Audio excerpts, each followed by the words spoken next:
What's up, people? Welcome to another edition of the New Breed Podcast, the world's best music podcast, talking everything brutal, new, death, hard, slam, grind, thrash, core, metal. No holiday, Kirk. Health is not a new metal band. I am one half of your hosting duo, Jay Horskow. With me, I have my partner in crime, the notorious TIM. Tim, how's it going? It could be better.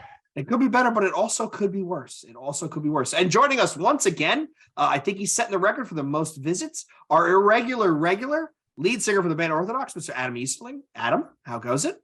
I'm good. I figured I've been here enough that you guys need to start paying me after this one. So you just let me know. if this made any money, Tim is keeping it. And rounding out this episode, we have a lead singer extraordinary from the band Bather and a bazillion other projects, Mr. Josh Richter. Josh, thank you once again.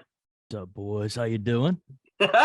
We are glad to have you. So it's that time of year. So what are we doing? Well, this year, we're doing the same thing we did last year. So for those of you that don't remember, what we try to do is we circle a list to all the people on this episode of 3 albums that you think should be in your top 10 they should have listened to. The unique rub is we try to find things that we think the others have not heard. With some of us, that's more difficult than others. So what we're going to do is we're going to go around the horn. We're going to talk about each person pick 3 bands. We're going to go in order and talk about their top 3. So first, I want to say, Adam, pick a number between 1 and 4. 1. Tim? 3. And Josh? Number 1, baby. You already picked number 1. Oh, shit. 2. Dumbass. 2. 2. All right, and that's 4. All right, so the running order is going to be Adam first, followed by Josh, followed by Tim, with me batting cleanup. All right, so before we go into Adam's first... Before we go into Adam's, you were like randomly picking numbers. Okay, continue. Before we go into Adam's first pick, 1. I still going. I want to make a disclaimer for those that haven't listened to us before or those who haven't watched us before. I want to make the disclaimer in the sense of all 4 of us on this call are good friends. So any ribbing that you hear will be in good faith, because we are about to shit on each other's picks mercilessly. This is not a representation of the bands and the creative output that we're judging. It's really more of a chance to throw shots at each other and Tim's ghetto Apple Music subscription. So with that, I'm going to start you off, Adam. Adam, what is the first album of yours that we're going to discuss is? My first album is going to be Time Wave Zero by Blood Incantation. Son of a bitch. So, God damn. For those, for our listeners, Here, we should start early. I that was my first pick that I submitted. Adam and Tim basically both threw up on it and said, yeah, no, this isn't for me. I tried surprising Josh with it, and Josh replied an hour later. He's like, yo, I don't think I can do this. I started it, and it's weird because I kind of blacked out when I woke up in my garage with the door shut and my car running. I was just like, dude. He thought he was in an X-Files episode. What the fuck? Dude. The kicker, the kicker to this is shout out to Rob Wharton from the band Cognitive. He actually stopped by my house. We were bullshitting. And when I was telling him about this episode, I brought up that album, and legit, this is bad audio, but I said this to Rob, who was standing a good 3 feet in front of me.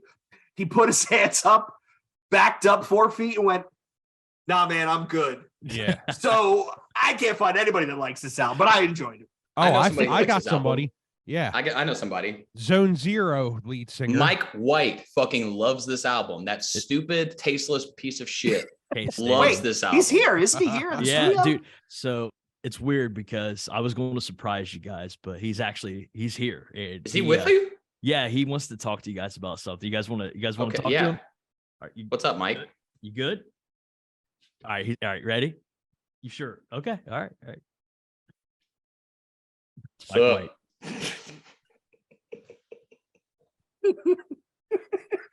Oh, this is bad audio, but man, this is great video. He looks like that Blood Incantation record sounds, pointless and empty. Oh, come on. My picks for this year are Conan, Mastodon, Clutch, Orthodox, Zone Zero, Clutch, and Orthodox. Oh my Lord! I get in a fight every time I go to Indiana. This episode's taking a sideways turn. So while Mike White recomposes himself and comes up with a band other than Clutch, what is your first pick, Adam? So my actual first pick, I'm picking this one first because I know the least about it, but I think it's a pretty important one, is Sucker Punch by Maggie Lindemann. All right, Tim, what'd you think? Dude, I was pleasantly surprised with this record. So let's get the obvious out of the way here. Holy shit, that chick is smoking, first of all. Yeah, dude. Hard shit. And Yeah, I haven't even listened to any of the music. Yeah, yeah. dude. Fuck. right? Seen I the got album tickets to cover and that I was show, like, bud. okay. No, but pleasantly surprised. It reminds me of like 2009, basically. You know, what was that? Paramore, shit like that. Mm-hmm. Flyleaf, stuff like that. But her voice is great, man. And the songs, it's cool because the songs have a lot of like real heavy parts in it, like out of nowhere. And that's what hooked me, man. I'm like, yeah, this record's really fucking good. I mean, it's a little long, but I really enjoyed that record, man. I was very surprised. The record is only 39 minutes. It feels really long. It's like though. 18 Oh, it songs. feels I think. long. What is Yeah, it? that's Yeah. why. Yeah. No, it's Yeah. 15 songs, but it is. I mean, that's like pop records now, though. It's like Yeah.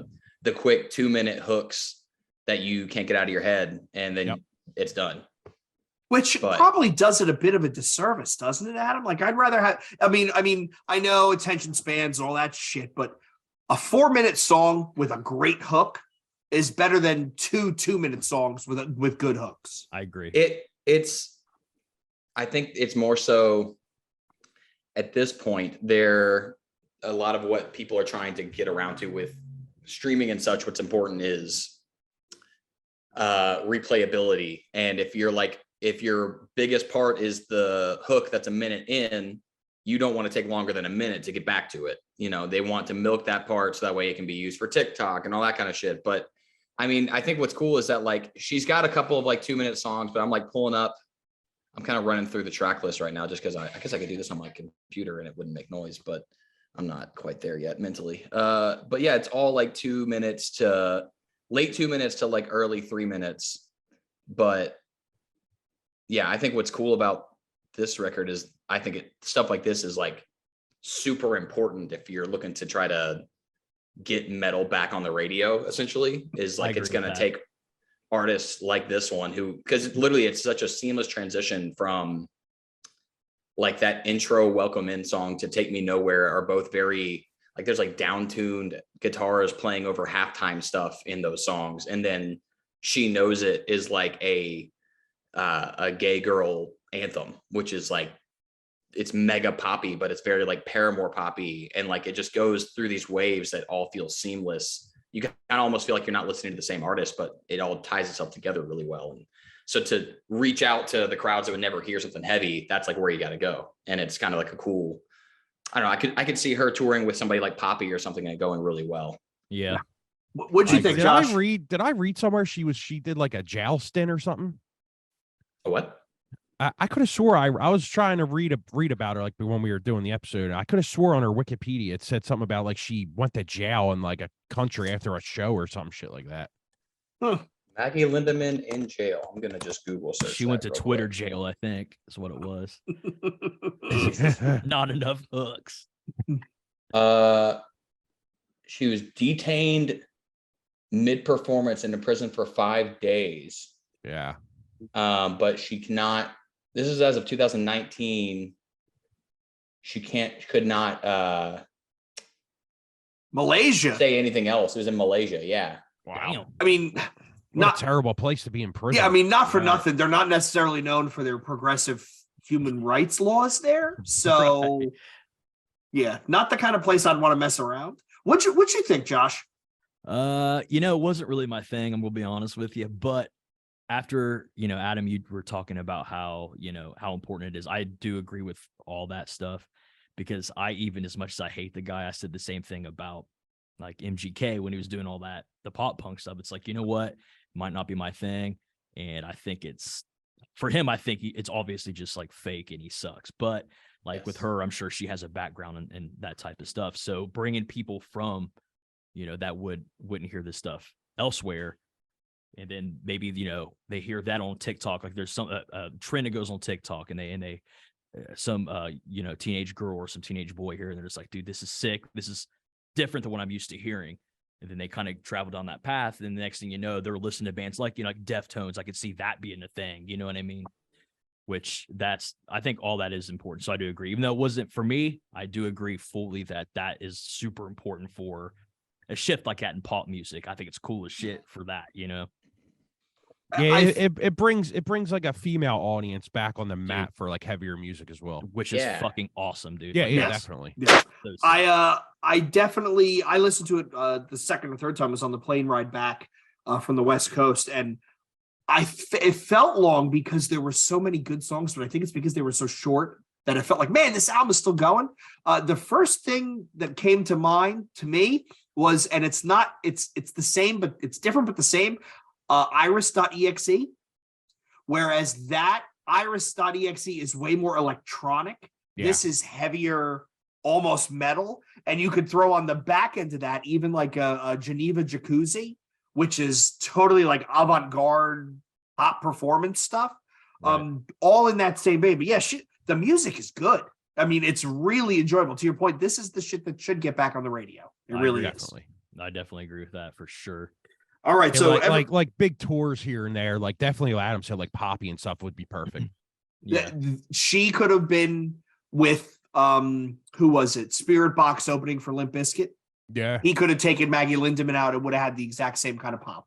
I agree. No, Maggie might have outdrawn him, outdrawn Fred and parts of that, I think, because she's Yeah. Is popping off a bit here. Has But she been around for a while, or is she? not necessarily. It's just like, it's one of those things where, well, I say that. I feel like Limp Bizkit fans are going to go see Limp Bizkit no matter what. But Right. Yeah. the but still. idea of like putting an actual pop musician with Limp Bizkit, I feel like would be a hard sell for the pop musician necessarily. Now that I'm saying that I out get loud, you. but Tough crowd to Yeah. try and win over. yeah. I definitely agree. Okay, So so dude's looking like Tim in the crowd. I don't know that I want to be a pop singer. So I don't yeah. blame. Yeah, I mean that's a fair statement. Or if somebody, you know, if there's somebody in a crowd that looked like Mike White, that would be also a hard fucking sell. yeah, you're not wrong. Look at him, dude.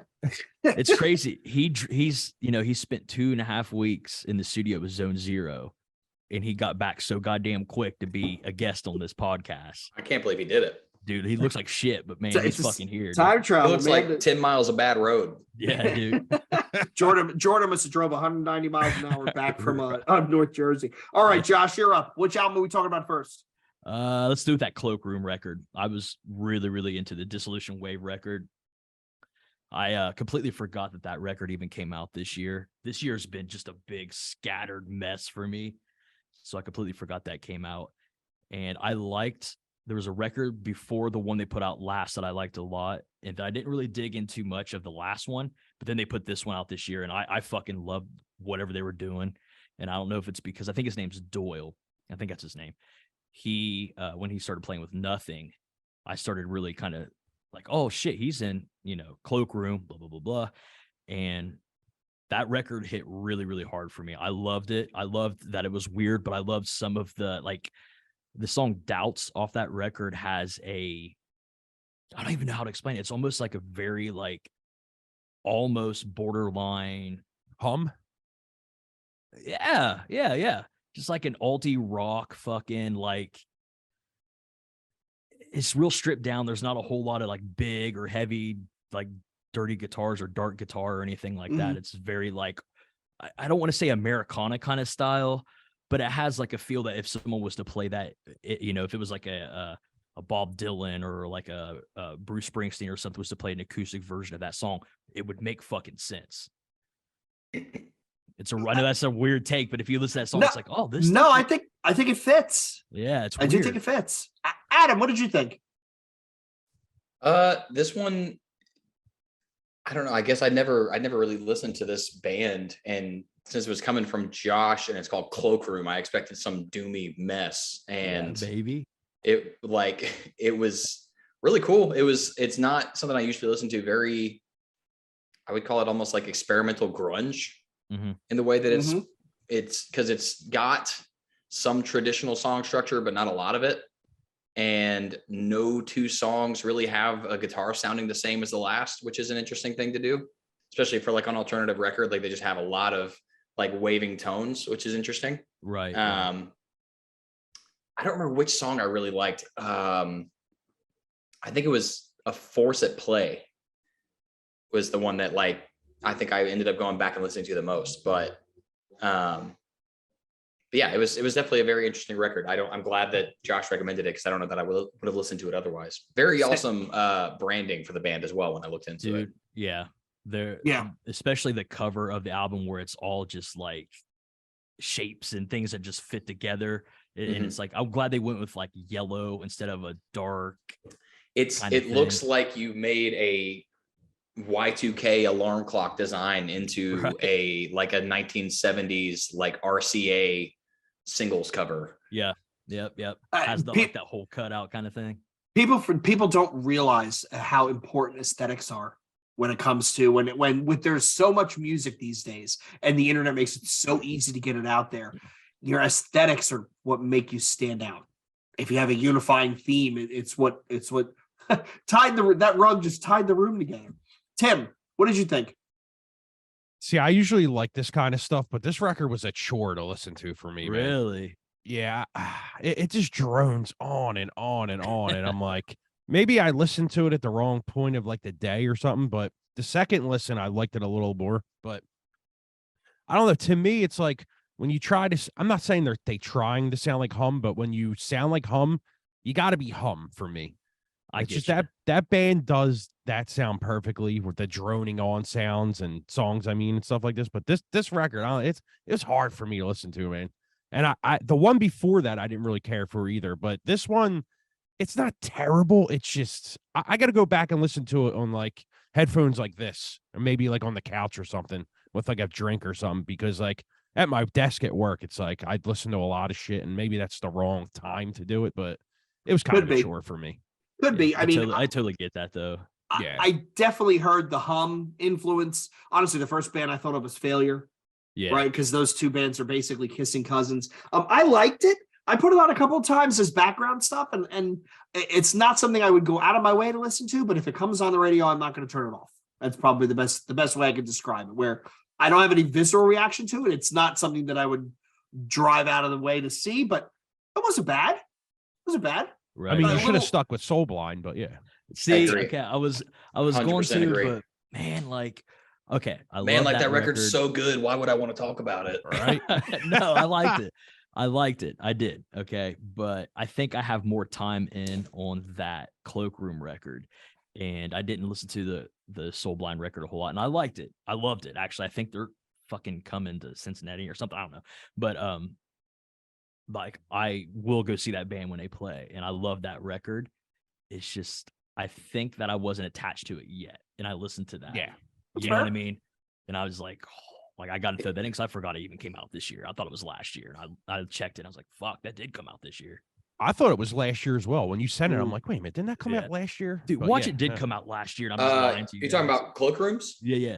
They had singles that came out at the end of last year. I was just looking at that. Okay. So you've been seeing that same artwork for a while, but the actual album dropped this That's year. why. That makes sense then. Hey, Josh, do you have Spotify? I do. Okay. I think at some point, just to alienate Tim a little bit, we should all go through our Spotify rap. I'll just put that out there. Okay. Oh, Apple's got a rap, buddy. Yeah, and I bet it's great. It's gotta be wonderful. You know what? I'm not gonna lie, it is kind of shitty. They need to work on it.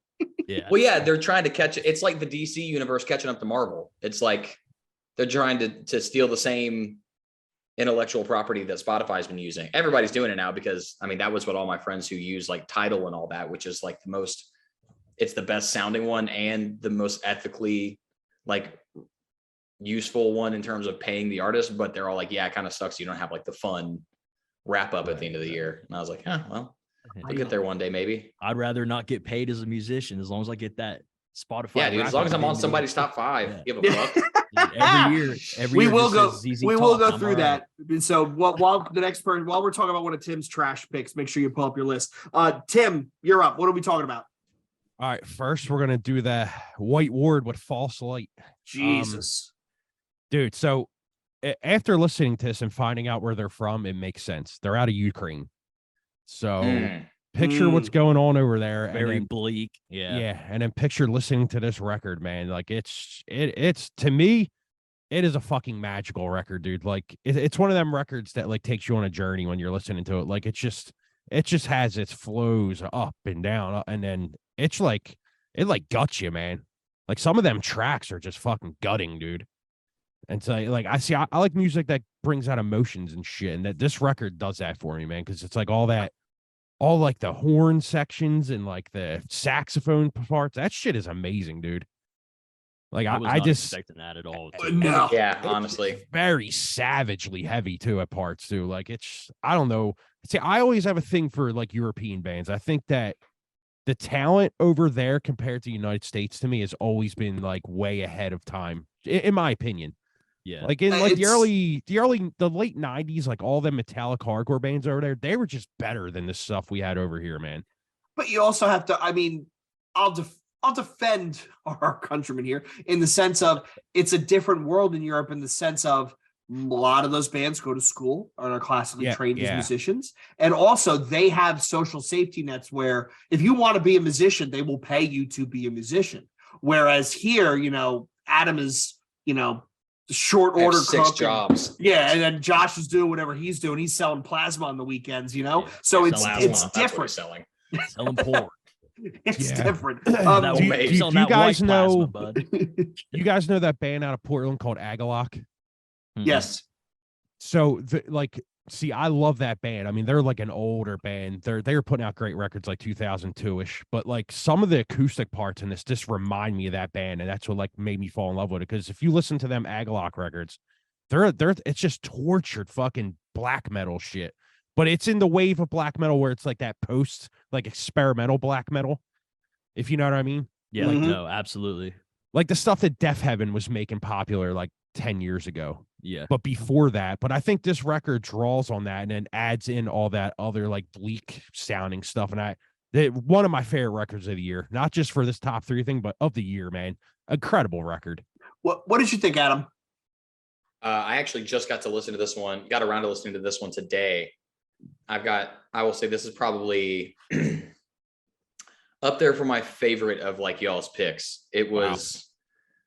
What's really cool about this one is that it's a heavy album, but the heaviest parts, like in terms of how you feel, are not the heavy parts. Yeah. You're caught off guard and you're surprised constantly, but there's nothing abrupt ever. Like everything is very flowy, but you still get like the shock value of like a massive tempo change or some big like panic chord or whatever. Like the things that usually make you kind of feel jarred, they are able to get that same feeling without doing anything that's actually jarring. And then a really cool production note is that they didn't make the double kicks perfect. They're a little flubbery, but it's like it just makes it feel that much more authentic and real. Yeah, it makes it scarier, man. You're 100% right with that. I kind of wish that I had listened to this one instead of trying to do that awful Blood Incantation record at one point, just because like I would have liked to have like dived. I would have liked to have looked up the lyrics. The word's Duvin, I think. Duvin, I would have Duvin in and like to have looked up the lyrics. I feel like this is got to be some sort of concept. There's definitely like has to be some sort of running theme between the songs with the way that they laid it out. And oh yeah, it's just such a cool.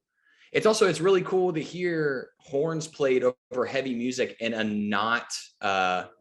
non-dissonant way. Like that's classical horn. Like Ken Mode does it in a really cool way where they're like it's like a shrieking saxophone that sounds like you're strangling God as a bird. It just sounds like madness. But this is like classical horn, like jazz styled horn play over black metal, and it's just it's not easy to make those things coexist, but like they did a really good job. It sounded like a score more than an album. Yeah, Oh, dude. yeah. It's like it puts you on the verge of like a mental breakdown in parts of it. It's like That's tortured shit, man. That's a great observation. It sounds like a score because one of my notes here is this is some John Carpenter shit.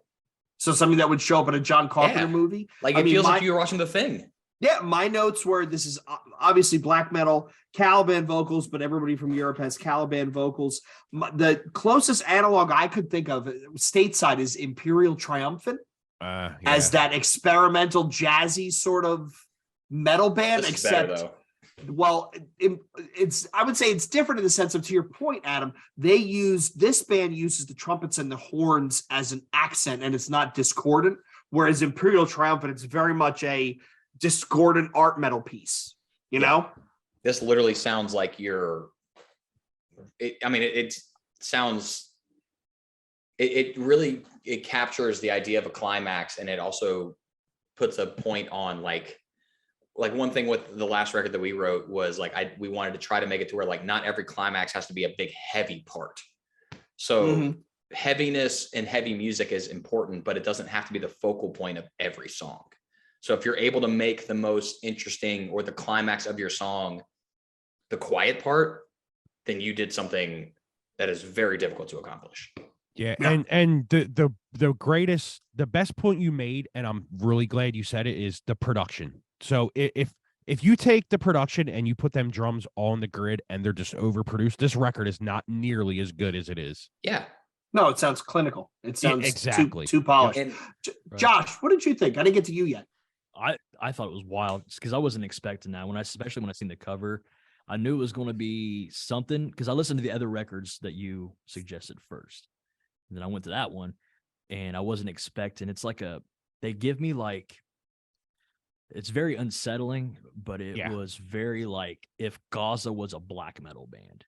Yeah, that's a good great call. comparison. Yeah. You know, it's like, because there was parts where it's like, where it was like pulled back, and then there was, like the full force stuff, and then like you guys already talked about like the horns and everything, but just the undertone where the vocals weren't like over top of everything to where it was like, this is a fucking metal record kind of situation, you know what I mean? Everything just made sense together, and the way that everything was put together from track to track, it was very unsettling, and it felt like it was like waves of just being upset. There was it got to like a certain level and it's like down, then back up, down. It kept like pushing down. Almost it's like the holding a feeling hand of being that's drowning, bipolar. Dude. Yeah. Yeah. Absolutely. Yeah. And it was very, it wasn't a record that was hard to get through sonically or like that you didn't enjoy it. It was hard to get through because it fucked with you, for me anyway. I was just like, fuck, man, like this. This is some rough shit, dude. Usually when you get to a record and the first song, hold on. And I look forward, knowing how last year went, I was looking forward to having like 17-minute song bands being sent my way from you guys. I just knew it was going to happen. But the first song of the record is 13 minutes, 17 seconds. I didn't even look at that when I started it. It just kind of kicked in and was doing something else while I was listening. And like, usually a song that's that long to kick off a record, I'm like, God, can we get to something new? But it never feels stale. I agree. Shit was wild, man. It's a perfect example of what a real musicians can put out, I think. Yeah. They also had like a song, I think it's Cronus, maybe. There's a song on there that like sounded borderline like goth pop. Like almost, there was parts that sounded like the Smiths, and there's parts that sounded like Misfits. There's parts that sound like AFI, like all these like eyeliner bands, and it fit perfectly in with whatever followed. Like it was, I can't say enough how well written. Guyliner bands. I gotta write that one down. I'm very surprised how much you guys like this, so I'm very happy with that was up my alley, man. I wasn't expecting that shit. That's something I could see Bather playing with, like nice. That's a good type of you band. Wish, that's dude. Dude, I know I fucking wish. What's my quiet? If they can even get out of that country life. All right, so ending the first round, I'm gonna go with mine. I'm gonna go with on Profound Lore, Colorado's Dreadnought with the Endless. So, Josh, what did you think about this one? I didn't like it, man. Okay. Shit. Let me pull up my his notes. I went in thinking like, okay, this is probably going to be up my alley, sludgy stoner, and there were elements of that for sure. Name like Dreadnought. Yeah, right. But I went in, and it felt like, man, there was something about it that I couldn't get into it at all, dude. Like, You don't like Pirates of the Caribbean? right? And like operatic kind of feeling, and I felt like I was watching like a metal show tune, like listening to it, and I don't know, man. I couldn't. I tried so hard. Not your thing. Not your so thing. so hard. Adam? Yeah. Not my thing, but it was fun. Like, it's not something I think I'll ever like really revisit. But if like they come through Nashville, I'll probably go see it, because it's just like they're obviously very talented musicians. It's just kind of like, it is. I love metal. Obviously, that's why I'm here. I don't like necessarily the like mega dramatic, and I guess I don't know. I guess that can be misconstrued as well, because like Slipknot's one of the most dramatic bands of all time if you listen to their early shit. But like I guess again, I'm very similar with Josh. Where when I saw Dreadnought, I was thinking it was going to be like, let me hit this bottom string and leave it for like 6 minutes. That's kind of what I was anticipating. And then I realized like Dreadnought sounds almost like it should be like Dragnautical. Like it literally sounds like I'm on a ship. And it like I said, it is not bad. It is just not my thing. But it's the kind of thing where if it takes off, their ceiling is forever expanding, because you can do so many things with a live show like that. And also, if they had a little better production, in my opinion, on the vocals, I think I could get into it a little more. But it almost sounded like they were trying to mix like the opera woman that's singing, like they were trying to mix that as if it was like a deathcore thing. I'm like, dude, if that's where you're leaning, like lean all the way in. Like make this shit sound like I'm listening to Phantom at the fucking opera, and you happen to play breakdowns. Like that was that's a really good way of I can fucking definitely get that. Yeah. Tim? Yeah, I really enjoy this record. I actually heard this before you sent it over, because I hear everything. Let's get that right. But Tim is omnipresent. Cool, dude. I definitely I believe me, my list of minutes is ridiculous. It's terrible. I believe it. So I agree with some of the things you guys are saying, but to me, like it remind you guys know a band Catatonia? Yes. I think know so. of it. Yeah. If you listen to old Catatonia and put a girl singer on it, this is Catatonia back then. I mean, I love them records. Another European band, of course. But I do get what you're saying about like the opera part of it. Like it's a little too much at parts, but like there's some really solid songwriting on this record. And I wouldn't even say it's too much. I think they just could have. I think it's too much for how little they did. Yeah, it's like you should have filled the glass all the way to here instead of being like, oh, we don't want to overdo it. Like they should have just gone all in. Yeah, in my opinion. I get it. Yeah, I mean, I'm sure live that they're killer. I think Jay, you've seen them live, right? Yeah, so that's how this band ended up on my radar. They were one of the bands that played Psycho Las Vegas, where I knew nothing. I knew nothing of what they were. And they played in the one venue in the casino where it was basically a bar that faced into the hallway. So at one point, me and Dan are walking around, and I'm like, oh, this band Dreadnought's playing. We can see them from the hallway. Let's see what's up. And, you see these two women on stage, and you're like, oh, and the girl's singing. And you're like, oh, she's attractive. Okay, I get where they're going. But then she starts yelling. And when she was screaming, all the people walking by were double taking the fact that you have this woman with a guitar on stage who's not hard on the eyes yelling into a microphone. And it was that juxtaposition made me stop and pay more attention. And I think all you guys have good feedback, right? If you're going to go for it, lean into it. But I also think that maybe that's the part that sticks out to me, is they kind of flirt with it without ever going all in. And that maybe 2 albums like that would get a little long in the tooth, because you'd want them to either commit or not. But I really enjoyed it. And yes, it does translate well live. They're a very tight live act. Do they play in costume?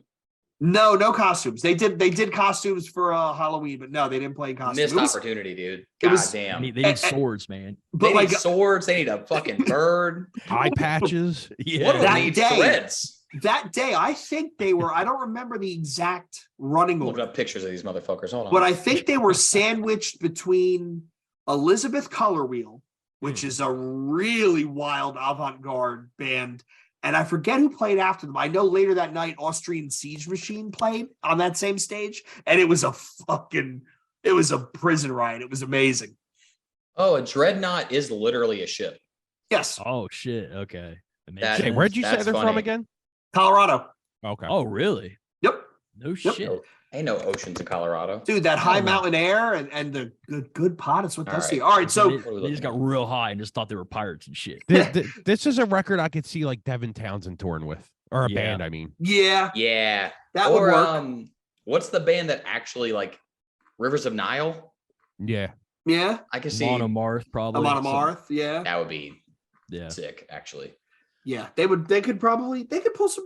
They put on a good show. So it I will was- say it was- they look very unassuming. Right, Like, which looking is at these pictures. the best bands are the bands where they look like they literally just came out of like a fucking library and they got lost on the way, lost on the way home, Yeah, and yeah. somebody handed this Me guy a and- microphone, and yeah, Me and Josh's bands are fucked though, because Mike looks like he can't even read. No, So hell no. He looks like a big old caveman walking around with shit, dragging his hands around, Jesus skinning his Christ. knuckles up, trying Yo, to play why's that drums, dude's bleeding all over knuckles the all place. skinned? he literally like, but I don't Look know the at this last time we motherfucker. played. Yeah. Look Surprised you at don't him. have blood on your little banana chair over there. Look at him. All right, so Hey, don't talk about me like that.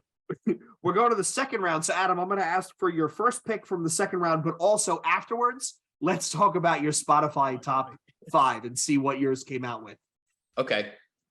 Next one for me is Vatican Ultra. Mm. I will say that the next two picks for me are friends of mine's bands, which I'm very fortunate about. I had a very hard time deciding whether to go with this record or to go with Burying Brightness from Boundaries. And I ultimately decided because Boundaries has gotten a lot of coverage.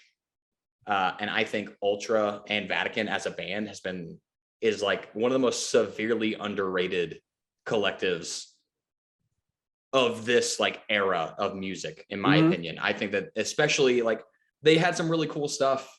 Their last few records were good. And then they got that piece of shit, Mike Sugar, started singing for them. And as much as Who that I dude didn't is just, know, he sang for Church Tongue. I didn't know yeah, that. Yeah. that's the same guy. Yeah. He is a freak of nature. In regard, I think there was when he was recording his like backup vocals, he recorded for like 9 hours straight, something absurd like that. It's a Randy LaBeouf record, so it sounds incredible. Yeah. But yeah, it's just one of those albums that it just genuinely blew me away. Even it's cool to have such talented friends, so you don't anticipate anything short of greatness most of the time. And to have something where this came out and I was like, every other song was like, dude, what the fuck? I wish I wrote that. Like, Yeah. that was this record for me. It is so cool. The branding of it is very niche, but it's beautiful. And man, there's not a bad song. Even the weird songs on here. Like my favorite song on the record is, I think it's called it's either Where in Heavens Collide or Ultra Gold, but it's basically like an all sung song. Ultra Gold was my pick on that record for sure. Is that the one I'm talking about where I he's think singing so, the whole yeah. time? I think so, yeah. Yeah, that song, I can tell you that it is so hard to write slow songs that are heavy and still make them heavy without that feeling out of place. And that song ends like crushingly and then goes into a chorus again. Like it's crazy. You're right. That's it's Where Heavens Collide. And Yeah. that is a well-written song. And they like that sound, right? That heavier sung song.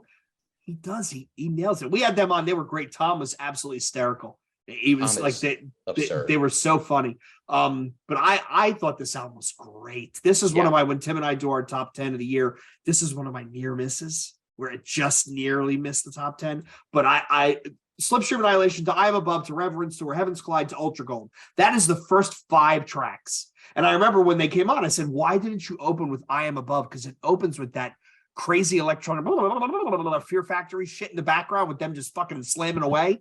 It's great. It really is great. And I think, Adam, we talked the last time you were on the show. I saw this tour. It was Spite, Boundaries, Vatican and Body Box, and it was literally a war to see who could embarrass each other off the stage. All 4 bands were unreal. Yeah, this even like I'm fairly certain, Josh, you might know better than I do, is the cover is Mike's wife, correct? I think it is, yeah. And then that's her that's singing and speaking on the record as well. Yeah, I the wanna last say- track. Yeah, I she's wanna say Iris.exe. That's her. Yeah. Okay, Yeah. Yeah. So, I mean, she did a bang up job. Like, I remember I got chills the first time that I heard, I think it's Numb, where it's got that big build that's like drums and ambient noise in the background, which Randy's a master at making. And she's speaking over it. And it like, you just hear like faint noise. Then all of a sudden it cuts and she goes, "Now let me in." And then it just dun, dun, dun, dun, just cracks in. Dude, that one, I run that part back almost every time I listen to this record. It is so cool. Josh. Nailed it. I mean, I wasn't because I remember like the older stuff. And is this the first full length with Mike in the band? Yeah, they had Yes. Soul Impulse before this, but it wasn't with Mike. Right. Okay. Because I remember him in Church Tongue. I think my old band Forest Wars did a run with Church Tongue or something. I can't remember what it was. But he's always been a great vocalist. Like the dude he's a killer. And this record, I felt like every single piece made sense together, from every single song order, like all the order of the tracks, to every part of every song, to the artwork, to just the aesthetics of all of it. It felt like they had the entire idea in mind. I don't know if it's a concept record, but if it's not a concept record, like everything was supposed to be their own purpose. And and I don't hear that a lot with, especially kind of like with newer bands that are, I'd say in the metalcore ish, with leaning a little bit heavy, a lot of it is just, a lot of times they kind of just, bands we just need to be as heavy as we possibly can at all times. Yeah. And they were just like, you know what, this is what makes this heavy, is this weird part, this weird song that's, sandwiched between 2 very bizarre electronic, on borderline deathy fucking pharmacon type shit, like whatever. Yeah. You know what I mean? And I was listening to it and I wasn't expecting any of that. I thought it was going to lean a little bit on the like the fucking, panic chord type stuff whenever I seen the cover. But then when I listened to it, it's like, oh, there's a whole fucking different thing going on. Like this is definitely like an early 2000s the idea of maybe if like Spine Shank was to do a little bit of a more of electric feel and bring it to more of a heavy modern vibe. There was a lot of really like almost like they're kind of ahead of the curve on this record. I know that sounds kind of weird, but I think I think whatever they're doing right now could really be something overall as a change in metalcore genre. Like there's a lot going on with that record that I wasn't expecting like at all. And they fucking nailed it. Everything made sense together. All the parts were great. Vocals were fucking great. It's awesome to see a heavy band do clean vocals, especially for somebody who has sprinkled in my shit. And then, on the next Bather record, we're going to be pushing a little bit more on some more cleans. And to see another band be like, you know what, fuck you, I'm doing it too. And they obviously they didn't know, but like they do it and you watch and it's like, fuck yeah, dude. All right, these guys don't give a fuck either. It's cool. It was rad, dude. They nailed it. It's a good call because sometimes when bands start leaning towards the clean vocal stuff, you're like, I mean, right. I'm going to say this and Tim's going to get all pissed off, but I lost God forbid when they added the clean vocals. I thought Determination was such an amazing album. And then the one after they were trying to harmonize, I was like, yo, no. Tim, what were your thoughts on Ultra? Dude, when that first single came out, Reverence, I was fucking blown away. Yeah. Amazing shit, dude. I remember just listening, like I was driving home from work and it just, oh, it's over, play it again. It's over, play it again, because that clean part in there, man, that just caught me. Mm-hmm. And I remember telling Mike that, like, dude, them vocals in that song, like I was like you guys said, I was not expecting it. Because the old like Soul Impulse is it's a battering ram, dude. Like that's a great record, but this record I thought was going to be my album of the year, and then I heard a couple more. Not to kiss ass, but that Orthodox record is just better to me. But that Vatican record, man, like What Tom writes a fucking amazing riffs, dude. I don't know how he does it, but that dude is a genius songwriter. He makes Meshuggah digestible while still being hard to approach. Like I don't understand it. And like, I know he hates getting like, I know he hates fucking compliments and shit, but like, dude, like, I'm sorry, man, but like, you write amazing riffs, dude. Like, they really like grab you, like the way they do the songs, especially with Mike in the band now. Like, I like the old singer, and I thought the Vatican stuff before that was really good, but this stuff is a whole new level. I think that this is a band that, like Josh said, in a couple years they catapult up, man, just like Boundaries does, because there's nowhere to go but up for a band like that, especially when you add vocals like that, because you're going to catch all the younger crowd with that kind of stuff. You're going to catch the female crowd and all that stuff. The right tour for these guys, the right tour where it'll get them opening for, was it you, Adam, that you said it's best to either be the heaviest band on the bill or the lightest band on the bill, not to be somewhere stuck in the middle? I think it was you that said that in one of our past conversations. If they were to get bullshit, I'd say, yeah. If they were to get on some sort of shit, dude. It's not true. But if they were to get on some show where they are the heaviest outlier, that would, but they're still, like you said, approachable. It's a great adjective. It really could open up a lot of doors. Open up a lot of doors for them. Yeah. I mean, also, did you see, Tim, you're talking about Reverence. Did you see the music video they did for it? Yeah, we did a combat thing. Yeah, I think we did amazing. I think we did a reaction for that. Yeah, we did a reaction on that. Yeah, and like, so cool. And just like Josh said too, like metalcore is one of them genres that's very, very stale at the moment, in my opinion. But I think a record like this, like it's kind of like when Converge puts a record out, everybody wants to be Converge after that. You know what I mean? Jane Doe comes out, everybody wants to be that record. Right. I think in a day and age in 2022, 2023 coming up, this is a record you're going to start hearing more of. The electronics pushed in, like you said, Spine Shank. That's a great fucking comparison right there. I think, and it's like, and it's like Adam's record he put out. Like, I don't. What do you consider your band? Honestly, me? Yeah. Because you can't call it a hardcore band. Let's be honest. No, here. I mean, we're hardcore dudes in the way that we yeah, but but we're nowhere near a hardcore band. I say we're a metal band. Like, I don't we're Yeah. not new metal, but you could say we're new metal. We're not metalcore, but you could say we're metalcore.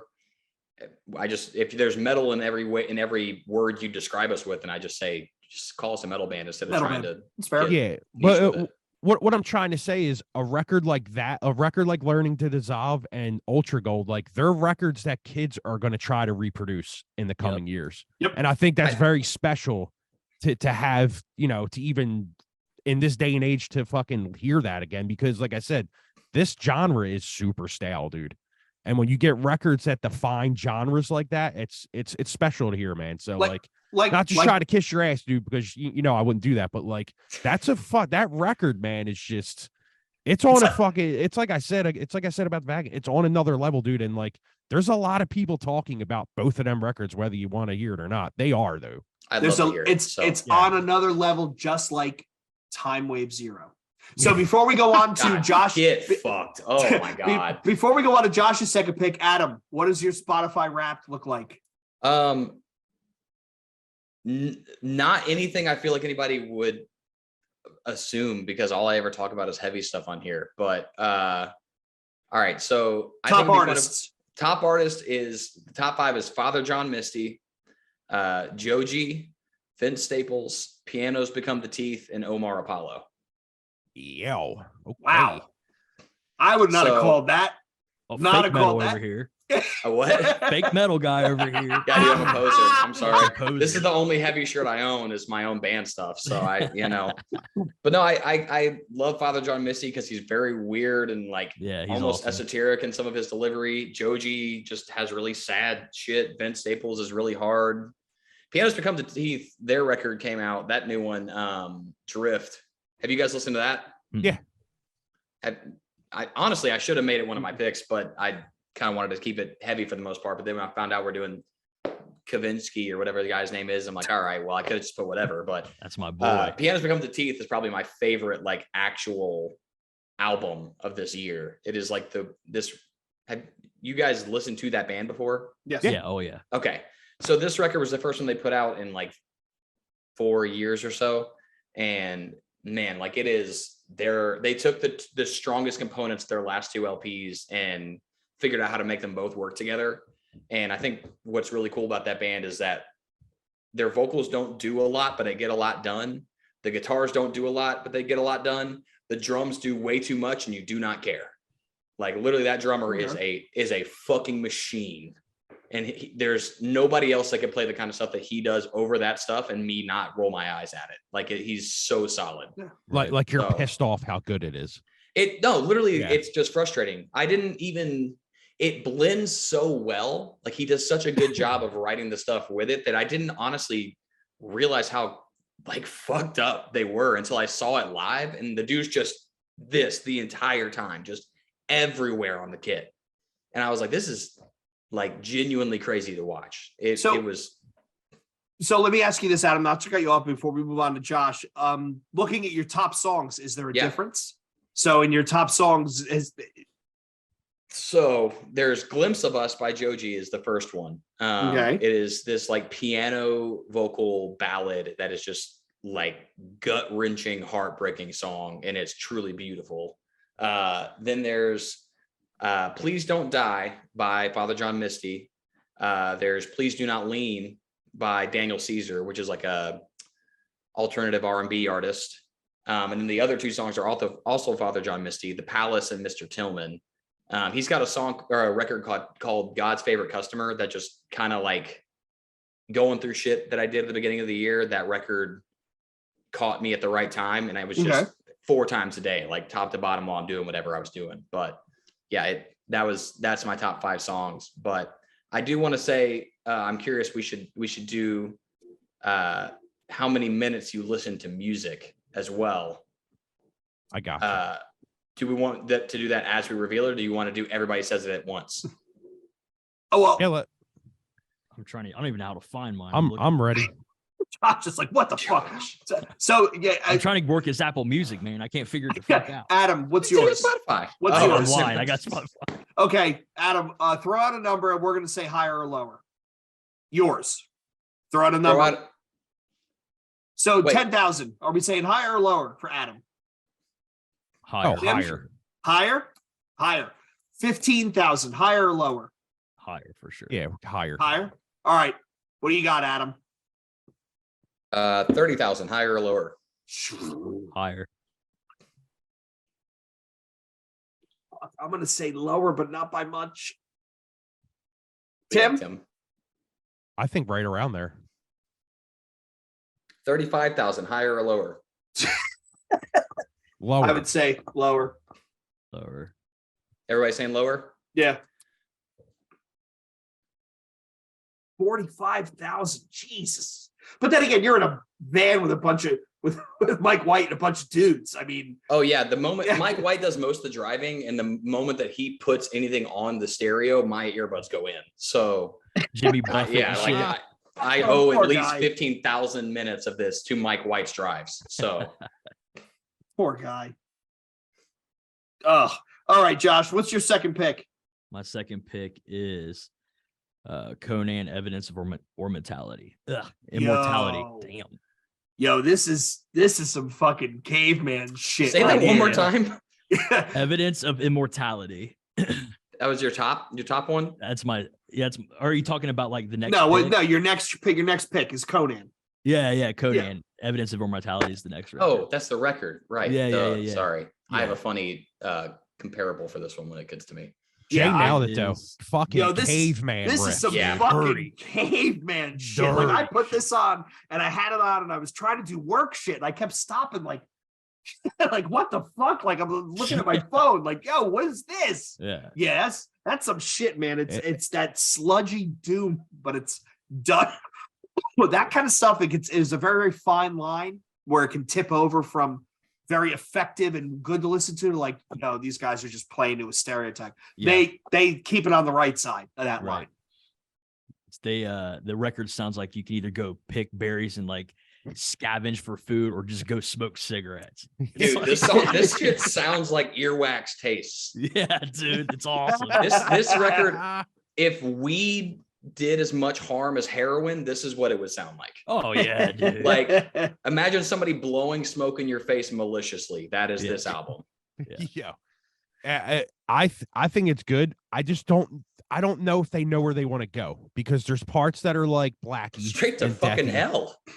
and then it's just like fucking funeral doom at points, and Yeah. that it's a savage fucking record. Like at first I told Jay, I was like, I don't like this Conan record, and then I listened to it again. I was like, yo, this record is sick, dude. They're Fucking so guy. loud, dude. The live shit is. I haven't got to see them live, but I've seen like Oh. live stuff, dude. Like on their last record, they have a song that's I think it's like third or fourth on the record, and it's just a straight up fucking like punk fucking riff, like hardcore punk like song, and then it's back to just fucking big and slow and Yeah, it's just like an open fucking D chord for like Yeah. 3 minutes straight of hot dirty shit, dude. I mean, like there's certain stuff like Primitive Man where like I listen to it, I'm like, yo, this is the most savage shit I've ever heard. Yeah, But like that shit gets long, and like, you know, it gets a little, the songs are a little long, and the songs on here were a little long. And I Mhm. agree with Adam where he goes, you know, can we get to the next one? But these songs, like they get boring, and then they just beat the shit out of you all of a sudden. And I was like, almost that's what intentional, caught it me the feels like. second time. yeah, I Mhm, get that for mhm. sure.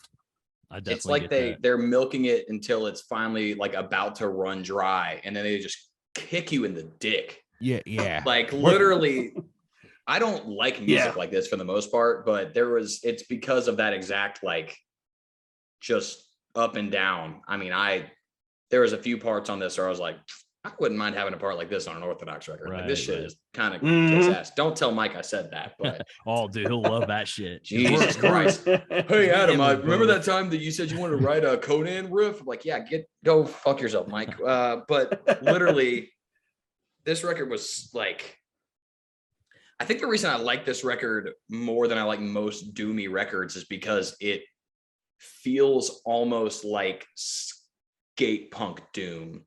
Yeah, It like doom is not mean most of the time. This Right. is like a mean sounding doom record. yep. I couldn't agree more. Yep, Very unique vocals in this. dude. Yeah, Yeah.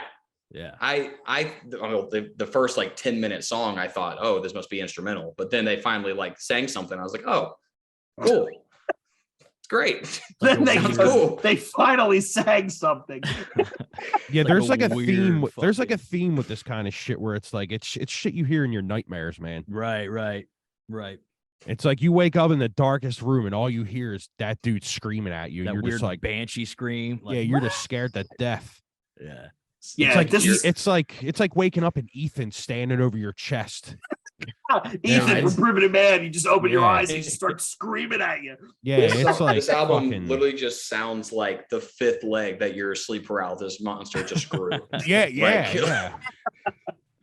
It's like it's like the dude staring at you in the corner of your room as you can't breathe. Yeah, crazy Yeah. shit, dude. Oh, That dude. is some shit. Yeah, I like this. It was heavy and it was slow and it was I was not expecting this. Well, after listening, I listened to Cloakroom first. So I was Yeah. like, oh, that's the kind of game Josh is playing. And then I listened to this. I was like, okay, yeah, I'm in it to win it. This is good. Yeah, I liked it. I liked it a lot. You know, the parts where they just add them blast beats in, man, I fucking love that shit. Yeah, out of nowhere, it's like Just out of nowhere, Yeah. blast you to death. I love it, man. So That shit was awesome. so before we move on, Josh, did you find your I did. year in review? So what do we got? My top artists are for last year were Deftones, Torch, Nothing, ZZ Top, and Turnstile. It's not surprising. That is, that is That's how Yo, my brain works, man. that is some fucking eclectic shit right there. Like Yeah. that's great, but that Fucking is ZZ Top. Yeah, dude, I ZZ can't Top. get enough, man. I Dude, between the your- Deftones your and top- Turnstile. Your top five just screams motorized training wheels. oh yeah, yeah. It's like, Jeez. yeah. I got Oh, drunk and man. fell down in February of last year, so I mean, this all kind of makes sense to me now. You What's That is- ZZ Top's biggest song again? know? Sharp Dress Sharp Man, Dress probably. Man. But dude, let me tell you, man, you put on some Please don't. fucking, you put on, dude, you put on fucking Rough Boy, I'll cry. I'll grown man cry. I don't give a shit. I get this imagine Josh walking into a party with like a 6-pack of Pounders in his hand, just fucking ripping. Fuck 'em, God dude. damn. With Me that going same into hat the- that Billy, what's his name, wears with the little Yeah. dreads on it. Yo, Fucking- that's something oh my else. God. And me going it's into the- a high school party at 36 and shit. It's the Bush camo fucking cans. too. Probably you're pulling your sleeve up to be like, this is the tattoo of my family crest. It's just the Yeah. old English logo. Like, Jesus. Yeah. What are your scars and shit. What are your top songs, Josh? Self-inflicted mental terror, I think is what it was. Fucking Gulch. Okay. okay. I yeah. don't know. I played that record. So even though like it came out like 2 years ago or something, like I played the shit out of that record. Sick One by Drain, Nice. Kicking Mhm. by Torch, Crush the Demoniac or Demonic by fucking Oh, what is that? it's fucking Chromax. Yes, yes. It's that weird record they put out where there was like some songs had like weird almost hair metal vocals. It was fucking it's like a weird thrashy hair metal dude. It's Yeah, that fucking- one weird Chromax record. The one weird yeah, one. the yeah, you know what I'm talking about. What we were. Yeah. And We See You by Speed. Yo, that album is That's a Good good fucking song, album. Yeah. dude. Are you talking about That's- the Australian speed? Yeah. Yeah, that- baby, yeah, dude, that great band fucking kicks band, dude. ass. Flexing Yeah, out they're- the side of cars and shit. That's the shit that makes you want to fight people for no reason. Dude, oh my Yeah. God, I'll find a Yeah. reason. What's the I interviewed the singer, Oh my God. and it was like 11 a.m. when I talked to him. Yo, he was so fucking cool, man. Dude. That band seems so fucking cool. They've got that song, I think it's Know Your Foe. Yeah, yeah, yeah. that's what it is. Oh my God, the See Your Enemy. Oh That my band- God, dude. That Yeah, band, if you want to talk about I'm jumping off a important roof. bands, Just They could- dropping an elbow on somebody. and with that they're shit. on the cusp of being huge. Like Mass. everybody is Yeah. starting to talk about them now. It's Yeah. they're on that cusp right there. Yeah, that baby. band Yo, deserves it the- too. The set from Sound and Fury, go check it out. It's It's one of the crazy. Yeah. craziest things I've ever seen. Yeah. Yeah. It is fucking insane. Great Also, fucking band. we were talking about branding with like with Cloakroom and such. This band, whole thing being like gang called Gang Speed. culture, yeah, dude. Dude, It's so sick. they White have beaters tucked in and shit. oh my God. Love And it. like they're all just handsome as shit. Just like jack. They're all literally, just jack dudes. yeah. Oh my Yeah. God. They're gonna You know, here we are take over the States. talking about aesthetic. You just named another band though in old Josh's top 5, right? Fucking Drain. Yeah, Their dude. whole aesthetic is, hey, we're That's- having a California pool party. California and this fucking concert surfer broke boys. out. Yeah. Fucking, the set they played in Vegas, Josh. I don't think you were. I told Adam because he was on a different show. When they were the only true hardcore band at Psycho Las Vegas. They played inside in one of the big rooms. They had the house lights on, Mhm. and all the metalheads in the back of the room were completely mortified. They I had love it. no idea what was I love happening because they come out and they throw the body boards and they throw the giant swimmies. We're fucking Yeah. training from Southern California. We're here to have a good time. Sammy sang the whole set from the barricade. There were Love it. people crowd surfing and coming up over the barricades, and all of the metalheads in the back were like, This is so "What fucking is cool. this? Like, what is going on here?" And they only played 20 minutes. He's like, "All right, Yeah. we're out of fucking songs. That was all of our set. We got one more, but I want to see everybody on the stage. Make these security guards work for it." And it was insane. It was insane. That Dude. whole was it California Cursed? That whole Uh-huh. record? Yeah. dude. Yeah. Front to back, man. Fun. They Fun. kick ass. Also, they played, unfortunately for us, they played next door to us in Brooklyn on this last tour. And Was that with we- Koyo and that whole lineup? Koyo Adam? and Yeah. Life's Question. Okay. Nice question. Life's Question. Fucking awesome, dude. Honorable mention is that LP. If you Yeah. like hardcore music and you haven't heard the Life's Question LP, then you need to do it because that band Yeah. writes better songs than most hardcore bands can think of. But yeah, I the couldn't riffs agree on more. that record are great. yeah, Ridge, the guitarist, is the guy that did our album art. That's sick. And he Oh, also, his wife, Abby, who is the other guitar in that band, filled in on guitar for Orthodox at one point as well. That's so cool. love that fucking band. But Nice. yeah, so we're in Brooklyn. I don't remember the place that we're playing, but down the road from it is this coffee shop called Say.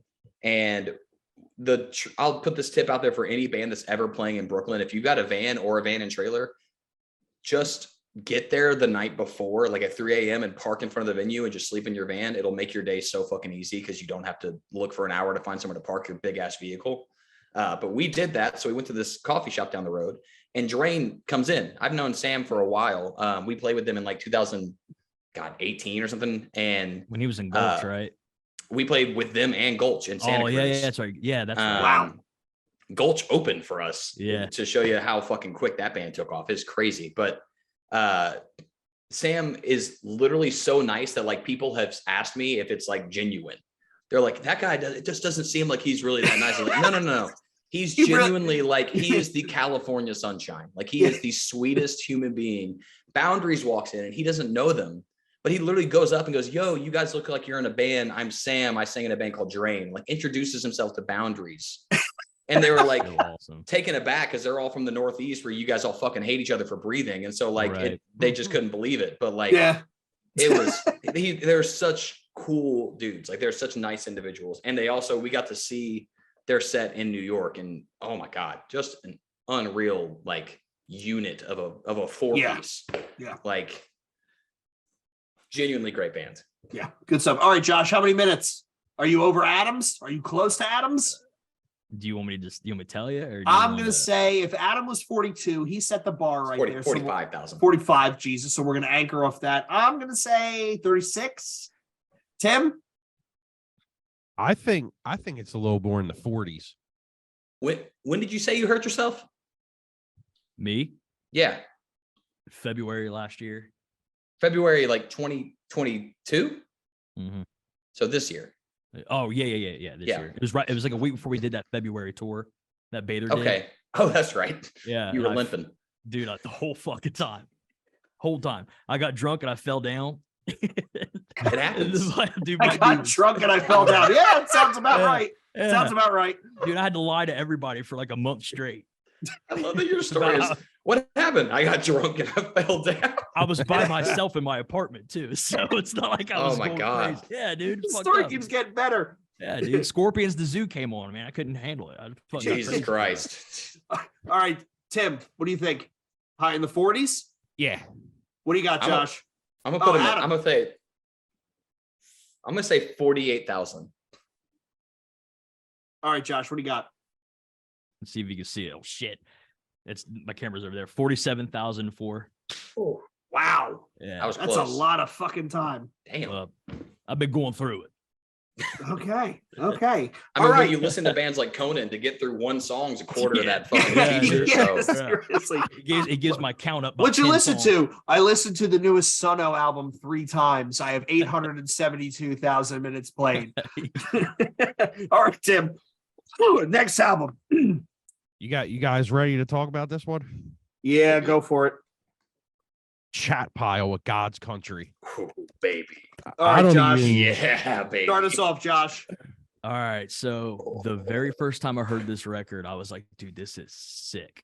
This is sick, right? And then I listened to it like immediately after, and I was like, man, I hate this so much, dude. Like directly afterwards. I think it is the slam poetry in the record that kind of turns me off. I don't know, man. I was super into it for like a split second. This is fucking wild. And then the more I listened to it, the more I was like, maybe it's just not for me, you know? Okay. Yeah, this was the curveball. Yeah. This was the curveball I wanted to throw because I think this record is great. It is super, super unsettling to listen to. Oh, yeah, it's definitely got that. I think to my counterpoint to what Josh is saying here, you are not supposed to enjoy this. Yeah, you're supposed to hate yourself after. Like you are supposed to. This is not meant for you to be like, oh yeah, really like. You can sing along to some of this, but like, there's moments where like I would catch myself singing along because I went back to this record a lot, and I'd be like, oh, I don't like what I'm saying. This is fucking crazy. Yeah. I listened to this album. I was driving up to upstate New York to for a funeral of all things, right? So like 6 hours in the car on a Saturday morning. I couldn't get through the first three tracks before I texted Tim and I said, yo, this Chat Pile album is horrifying. I can't listen to this because it was really unsettling. You're right, Adam. You're not supposed to enjoy this. This is not supposed to be fun. I think I've never gotten past track 6. I can't do it. Really? I can't do it. I can't do it. And I really want to get to the the last track, which is grimace_smoking_weed.jpg. I That's really the want to one get to you that. can skip. I find this not, it makes my skin crawl. Yeah. Dude. And that's a Yeah. compliment. It makes my skin crawl. Yeah. And it Dude. catches you off guard with the logo because you're expecting it to be a black metal record. Yes. Yes. And you put Man. it on and it's just eerie as hell. It's chaotic as hell at points. And it's like everyone said, like we keep saying, it's very unsettling to listen to. And it's the lyrics are just If like Is it's it? let me ask Josh this. Josh, if you had to make a comparison to this, what would you compare it to? Kind of like Birds in Row ish type stuff, but Okay. a little on the, I don't know. It's like if you were to take maybe like Birds in Row and Daughters. yeah, like Daughters. yeah, I- and or like some Jesus lizard. yeah, Yes, it's- that was the one that I thought of. It's very avant-garde, sort of angular, yeah. Melvins-ish almost at certain Yeah. times. Where you're like, yeah, this is just not a fun listen, but I can't stop. You know? I feel like a part of the reason why it's so uncomfortable is because like as you get through the record, there are definitely parts where instrumentally and melodically it's actually very familiar and almost sounds like you're playing an old like 90s rock song on cassette where the tape's a little worn. It's worn out. So it's not an exact pitch. Yeah. But like Mhm. then the content that this singer writes over it is just fucking crazy, man. And like I think the part of the reason why I like stuff like this is because like if you remember the first time you listen to something like truly like devastatingly heavy, it like takes you back. And I feel like we're all, especially because we're all like professionally doing this in one facet or another, we are not, it doesn't happen to us often. Like it's very Right. rare that you It's hear very something true. and you can really enjoy something, but it's very rare anymore for me to hear something and feel it. And the last record that made me feel something like this was the last artist record, the You Won't Get What You Want, which, you know, can't really promote that band anymore because the singer ended up being just a little piece of shit, pile yeah. of What band was it? trash. Daughters. Daughters. Oh yeah, Yeah. I mean, their singer ended. I mean, also the shit that he wrote is kind of like this is not performative anymore. Like you are just this crazy, but you are that thing that you're writing about. yeah, Yeah. exactly. Which makes me wonder how much of this is on chat Yeah. pile, how much of this is performative versus Hey, Cuddy, that shit turn off. Yeah. Fuck. Hang on, boys. Yeah, you're good. We got But, your like- audio though. yeah, like this record, like God, I'm trying to remember what song it is. I think it's Yo, why Any why of do them? people have to sleep outside? well, that I'm one's wondering how many best of Yeah, lists this album ends up on, because I think this is one of those sneaky albums where you're gonna have people going, chat pile. What the fuck is a chat pile? And It's then they on listen mine. and they're like, whoa, okay. Yeah, it's on mine for sure. This is a band that like, yeah, that song Anywhere is the one that I'm trying to think that I'm thinking of. And it sounds almost Nirvana like, but the song is talking about, from what I can gather, the song is talking about somebody shooting themselves in the head in front of them. Yeah, So I'm trying to remember what that track is. that's this is the sound of a fucking Oh, gun, yeah, yeah. and Yeah, it's the yeah, yeah. sound of your World Cup. Oh, Yeah. you know what? That does sound like Nirvana. Yeah, holy shit, you're right. Yeah. Like it sounds, like I said, like very familiar, which I think is what makes it that much like almost scary when you realize what the fuck is playing or what's being said over it. I've been listening to that record when I food shop, and it just like makes it so because I hate God. food shopping. It's the Jesus. fucking worst ever. In the local, Jesus Christ. I'm gonna do Tim's accent, right? In the local Acme. Yeah, It's in the yeah. local Acme. Yeah, I Yep, was yep. at the Acme. But I listen to it because I dread going food shop. I just fucking hate it. And I put that on, it just makes me swing through and get my shit done. Why? Because you assume every person there has a gun tucked in their waist? No, it makes me very uncomfortable. I don't know why. I don't like when people are in my way. I'm trying to grab something. Like, get the fuck out of the way. I just Man, always that's the issue with you Northeasterners, man. I have great conversations with people at the grocery store. I can't do it. Not me, man. Fuck them. Yeah. What I mean, when all you're doing is walking in there buying cold cuts and maple syrup, no wonder they're having weird talks with you. Fair enough. Fair enough. All right. Pounders. All right. Yeah, I can't get fucking beer in the grocery store here. Tim, what's your top 5 artists? Oh, hold on. I haven't written down my notes because the Apple one is a bitch to fucking get to. Hold on 1 second. Yeah, they really got to upgrade this shit. Hold on 1 second. I totally forgot we were doing this. So what do you want to know? Top 5 artists the past year. Top 5 artists. All right, hold on. All right, my note. Okay. Number 1 is No Devotion. Okay. Number 2 is Thornhill. Number 3, Mushroom Head. Fucking respect. Number 4, Professional Murder Music. And number 5, Machine Head. Also Nice. respect. I'm looking up professional murder music right now. Oh, dude, so good. What is this? What's the next one, Jay? The next one is top 5 songs. Okay, songs. That would be Casanova by Thornhill. Okay. Number 2 is Holding On to Life by Drowner. Number 3, Mood Ring with Disintegrate. Disintegrate. Disintegrate. Yeah, Disintegrate. There you go. Number 4, Constrict by Mood Ring. And number 5 is Please by Professional Murder Music.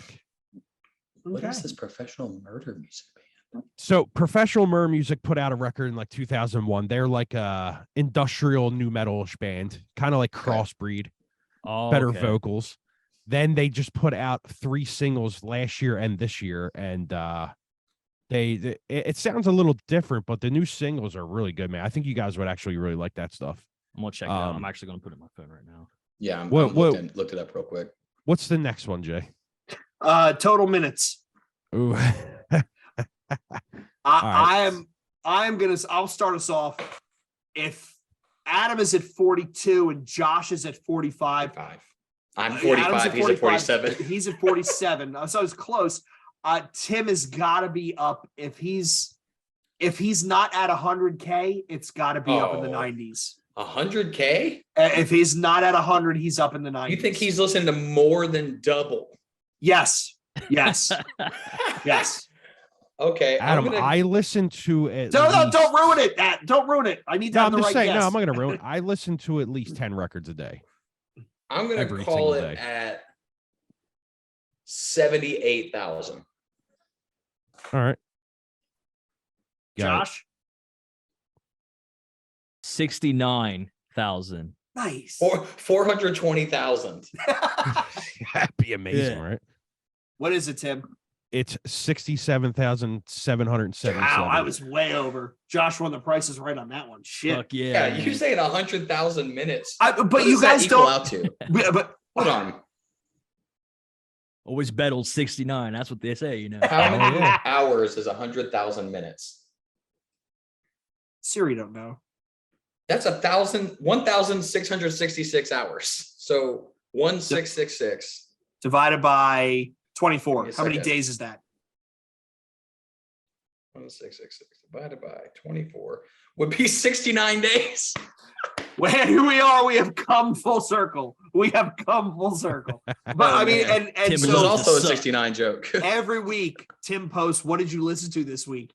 And it's 74 bullets. It's like the end of Back to School where he says, "I have one question for you, Mr. Richter, in 24 parts." Like that's what Tim's lists are like. I'm like, That's wild, man. I expand. I give up. All right. So I'm going to close out the end of round 3. Then we're going to go into the round 2.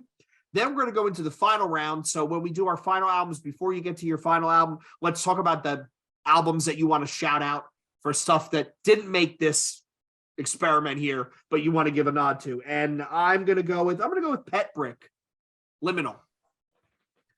And I'm going to try I bombed the last one, starting with Josh. And he's like, "Yo, I hate your shit." Tim? Big fucking meh. Yeah. All right. Well, listen, I love the compositions of it. I mean, some of it is just it's just too much. Like this is the type of genre where like I very rarely love a record in entirety, if that makes sense. Like some of the songs are good, but some of them I'm just like, all right, can I get to the next one? Like I like the whole Cavalera thing and how he's doing stuff like this. Who's the other guy in the band, Jay? Nobody we would know. He's not anybody who's from a different band. I just think what's that saying you always say? A little long in the what do you say? A little long in the say? tooth. Yeah, it gets very boring to me after like 3 songs. Okay. I just can't really get into it. It's fair. Honestly. It's fair. It's me and Ethan from Primitive Man here vibing out to this thing. Yeah, but this is the exact record that you like, so it did not surprise me at all. So when I listened to it, I'm like, this is definitely a Jay record. As Adam puts his phone below the table and he's texting Mike, don't ever put Jay on any guest list ever at every tour. What did you think, Adam? I think this sounds like you converted a glow stick into a knife and played Fruit Ninja with it. It's fucking awful. That is one hell of a terrible fucking mental picture. Fucking Jesus. unlistenable. Yeah. Literally Same thing, sounds Josh? like if you took all that was a rave and then played it in a time-lapse video with the volume all the way up. Like it's just, and here's the thing. Just because it's not my thing doesn't mean that it's bad. I am am putting that out there. I hate saying that kind of thing about other people's art because like it is all very subjective. Yeah. But this is a subject that I would flunk out of because I could not get through this record. I truly do admit I try to pick some stuff that's kind of bizarre, kind of obscure, kind of surprising, because that's the stuff I really want to talk about. I want to expose other people to. It's just funny that you went with that Blood Incantation record. We were like, oh, this is bad. And you're like, oh, I got it. Pet Brick. Well, I went from Blood Incantation to Liturgy. And you talk shit about the title. So then I went to the newest Body collab album. Liturgy was cool though. And then I listened to Liturgy. And you're like, we did Body last year. I'm like, fuck. All right, well, then we go Pet Brick. And now Josh is over in the corner like, oh my God, I'm gonna throw up on my machine. Like, Pet Brick is actually why Josh was so sick he almost bailed. Yeah, dude. It is not like shit. It is not for everybody.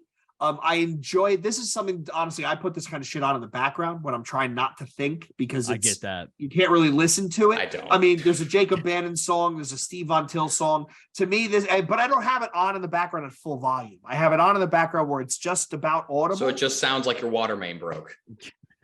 It sounds like a white noise machine that's having speaker problems. But I mean, dude, if I let you in my fucking head, you'd be terrified. To me, this is like orchestral shit to me. This is like, this just takes the edge off. Dude. It was okay. For me, it was like the sonic equivalent of drinking antifreeze. Like it was just like it was fucking rough, man. It was rough. I didn't know what was crazy. I didn't know what was It's going the on. best fucking episode. Jesus. I mean, I'm sure they're great guys. You know. Oh yeah, probably wonderful I'm people. sure they're great guys. I will Probably say the name Pet Brick is a fucking sick band name. I know, that's why I was excited, man. Yeah, Yeah, you know who the fucking one of the excited. main dudes is, right? It's Igor Igor. from Sepultura. Oh yeah, It's yeah. Igor Cavalier is a drummer. Josh put in, he's all excited. He's like, yo, my fucking speaker is broken. Yeah. Well, the thing is my computer speakers are fucked up. So I was just like, all right, well, that's not their fault. It's obviously mine. And then I put in headphones and I was like, no, it's not my fault this time. You know, usually Josh, what are is. you doing? It fucking sounds like the Bee Gees. What's your Oh, problem here, man? It's rough, your dude. speakers. Yeah, I'll admit, it's kind of weird. It's kind of out there. But for me, this is right in my lane. I think, again, Tim, we got to get Ethan from Primitive Man on the show, because me and him, and we should probably line up like Dylan from Full of Hell. We could really go down this weirdo rabbit hole. Dude, of, Make sure you have Mike White there to give little fucking side notes of it. Yeah, I like that record a lot. It's a good one. dude, Ethan. So Ethan used to be. Do you remember when the band "Clinging to the Trees of a Forest Fire"? His grindcore band. Yes, that rings a bell. Yeah. Way back in like the days, like years and years, like a decade ago. Fuck no, I was longer than that because I was in an old death metal band, and we played. What a with them surprise you were. right? And we played this shitty punk bar in Columbus, Ohio. That like you literally just piss on the floor, like they didn't fucking care. Also, what a surprise, pissing on the floor in Columbus. Right. And we played with them, and then we tried to get them on a show the next day. We were playing and because they didn't have a date or something like that. And I didn't realize, but it was like a youth center that we were somehow booked boy. at. And unfortunately they didn't get to play because like they were going to just hop on and play like towards the end of the night, but they timed out like past curfew time.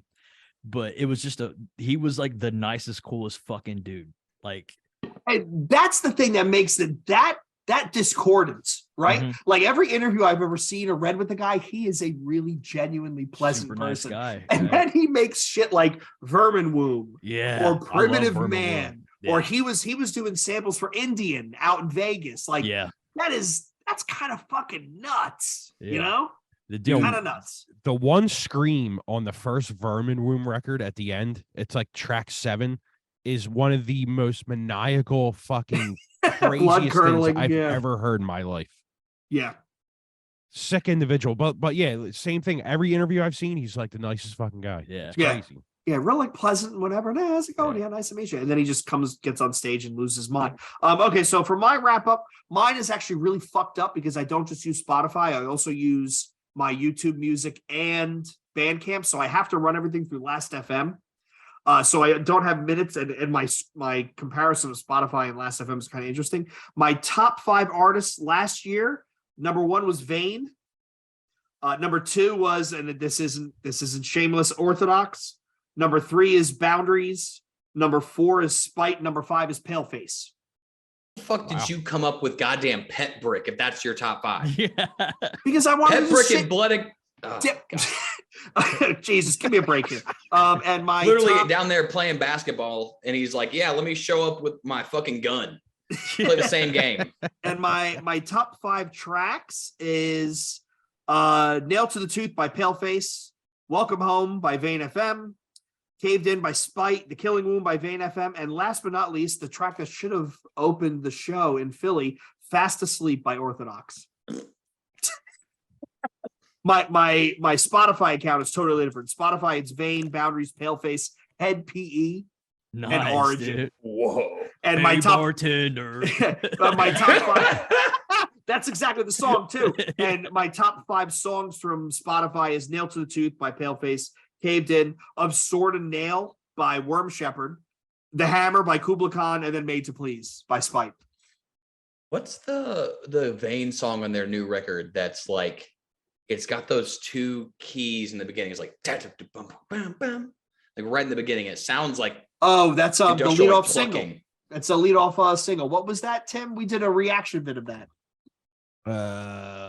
Shit, I can't remember. I think it's, wait a minute. Speaking of songs that Orthodox should open their set with, it's definitely All That I Am, though. Not an opener, but we are playing it on this Killing Womb. Whitechapel show we got coming up. The Killing Womb. Yeah, Killing Womb.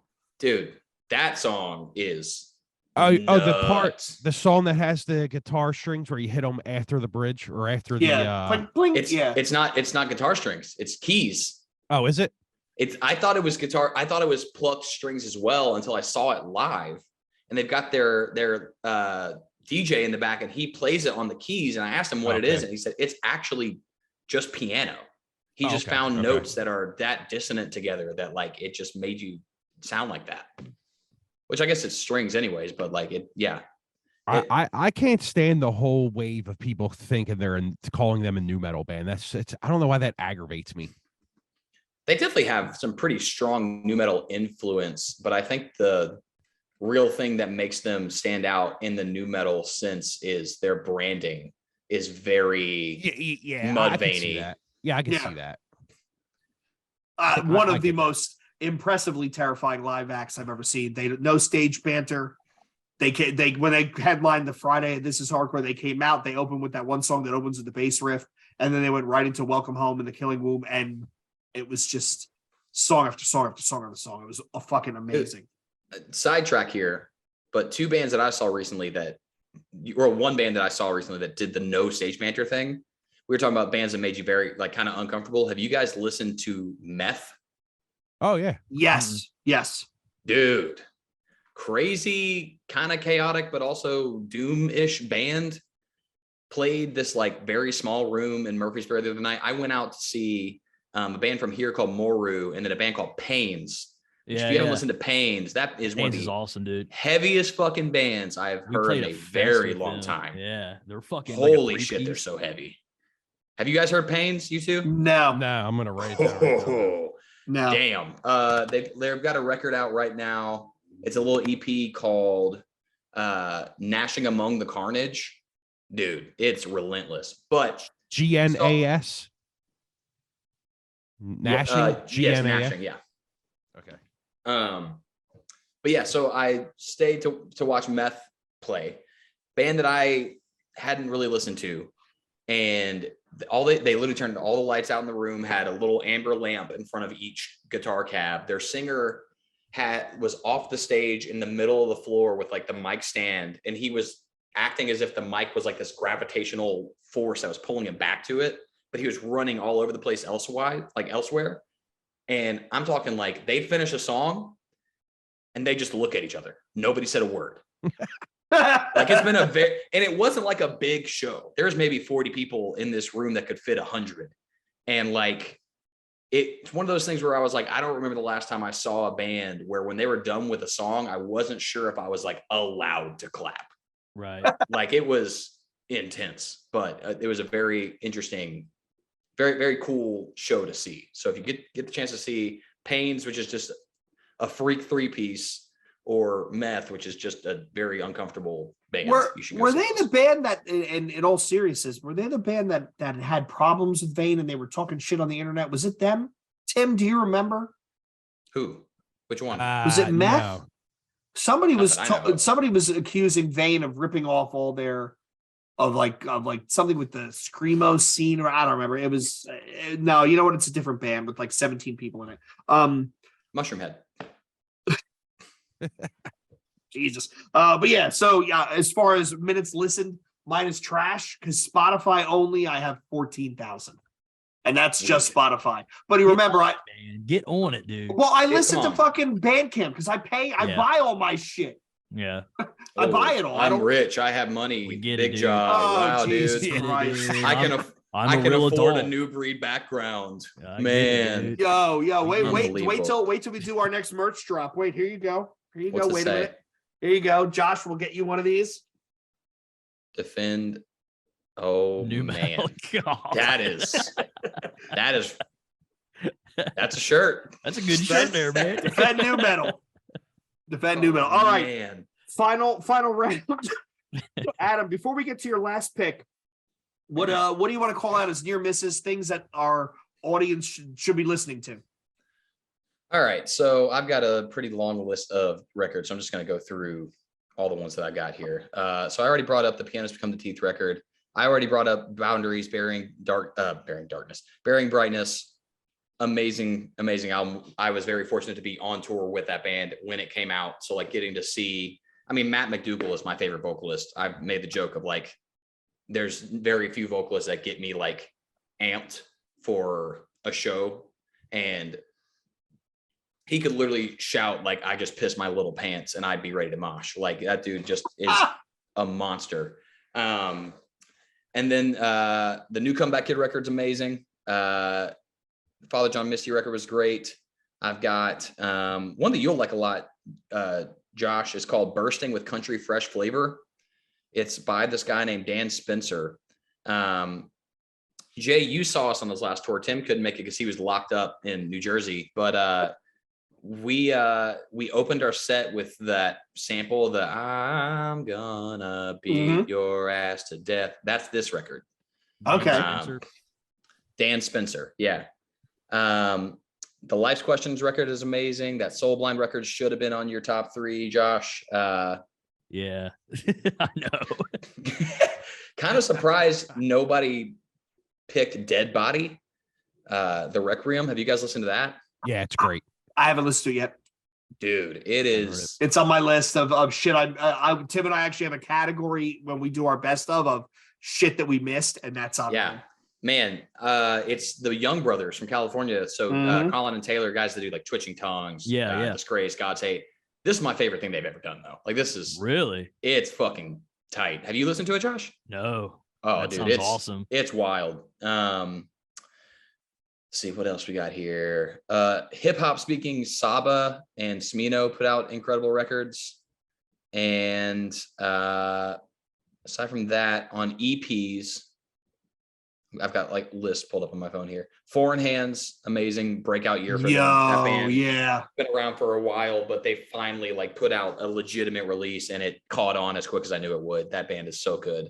No Cure. It's this brand new straight edge band out of Birmingham. Incredible. Have you seen them yet, Josh? Did they play here? They didn't play your show. I've had them in Nashville playing like 3-4 different shows this year. I mean, I love Blythe. I love all the guys in it, but they played the Orthodox. No, you did see them. Yeah, they opened that. Yeah, incredible. Insane band. Literally, when I tell people about it, I'm like, imagine Death Metal Foundation. That's No Cure. It's fucking amazing. It's great. Obviously, lowest form of animal from Kubicon. That band can do no wrong. Austin's little side project called A Dozen Black Roses put out Treading Ever So Deeply, which is that's good. That's him. That's his side project. That's all him. He writes all of that. Literally everything. He writes everything, and then Marcus, the drummer, recorded the drums, and then he and Blake Hardman split the guitars. But that is all Austin. That is the project where like when he's writing stuff for Orthodox and he writes something that's a little too bewildering, I'm like, hey, that's probably A Dozen Black Roses. Like, I don't know that we take that over there. That's too crazy. Yeah. And then Chamber also put out a three song EP, and like all 3 of those songs were like my favorite Chamber songs to date. I saw that they just finished recording with Randy, didn't they? Oh yeah, and they did. Zone Zero did. Yep. Yeah. Well, Zone Zero's same studio, but they're with Matt Guglielmo. Okay. But, I have been fortunate enough that Gabe from Chamber has sent me a few of the like pre-pro things as they were writing it, and then a few things as they've gotten it back from Randy, and it is relentless. Like it is truly nuts. So, good. And then last one I'll shout out is a band, Gates to Hell from Louisville. It's fucking awesome. Another like breakout band, had a busy year. Ryan Story is the singer for that one. He was like one of the original promoters for like Midwest Blood, which became LDB Fest. And I actually had them in Nashville for the first time last Friday, and they crushed it. Absolutely awesome. And then there's a band from Atlanta, was called First Day Out, but they're now going by Deal With It. It's my buddy Luke sings for them, and it's like a true like Atlanta punk hardcore-esque band, but they use HM2s.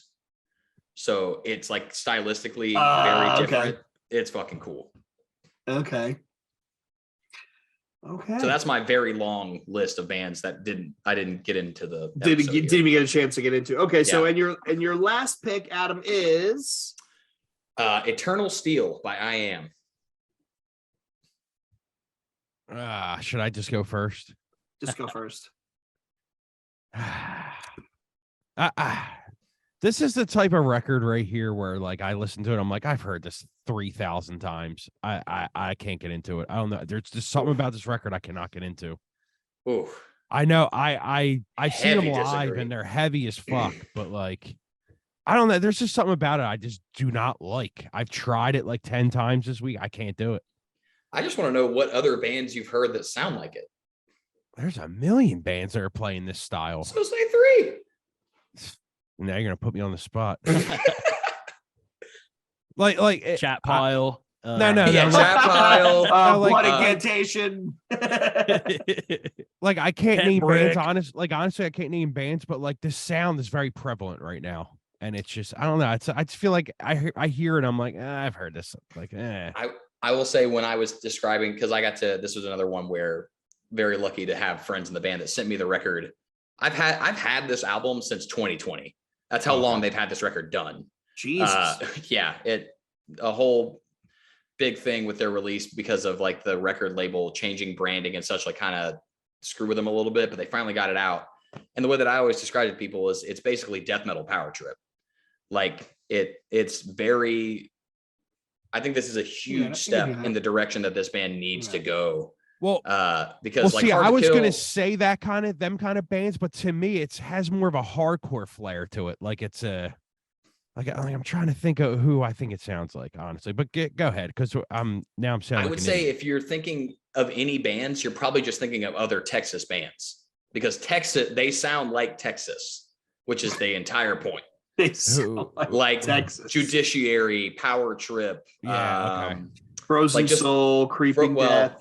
Yeah. See, I don't really consider them like the death metal though. They're to me, they kind of sound like they're like a hardcore band that just has really heavy distortion, and I don't know. It's just weird to me. I think it's easier for me to see it maybe just because I've toured with that band 4 times,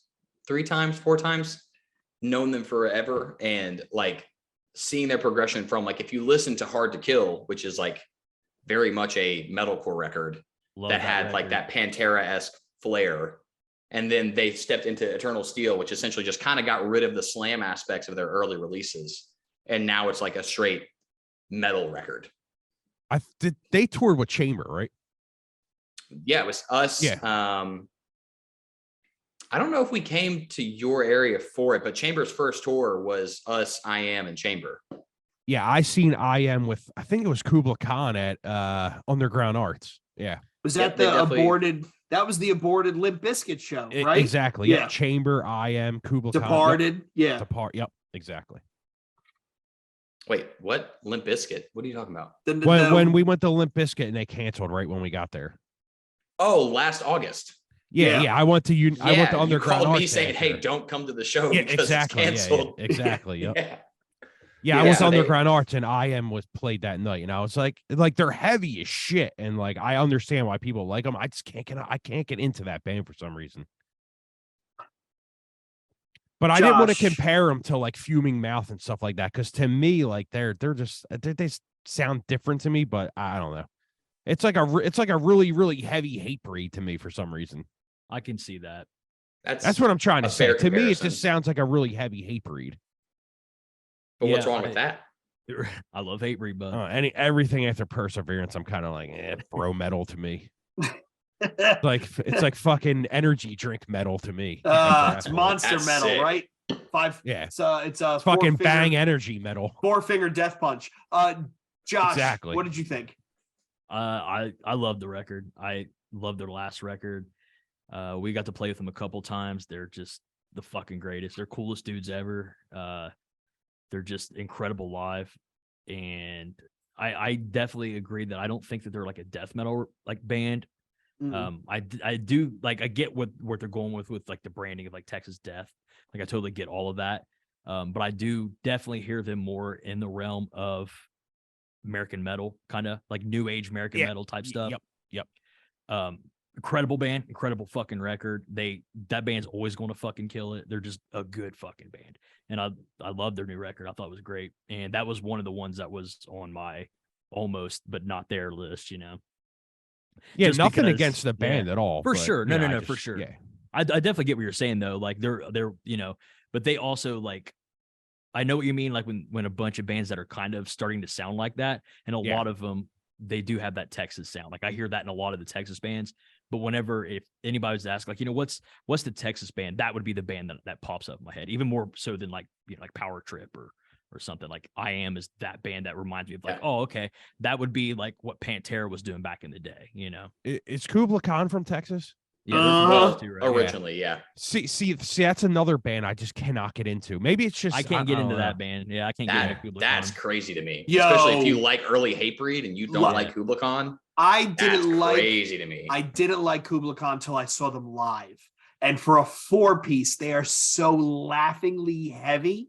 Like when they played This Is Hardcore, I was not sure how they were going to go over because they're a fairly young band and, you know, Joe caters to a different type of audience.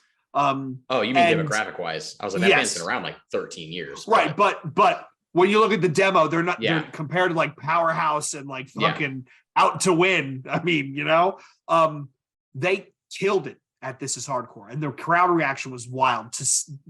They're one of those bands where you have to see them live in order to really appreciate what they do on record. This album, I'm kind of with Tim. I was really disappointed and underwhelmed. This is on my top 10 disappointments list. Vicious, whatever it's called. Vicious Instinct, best song on the album.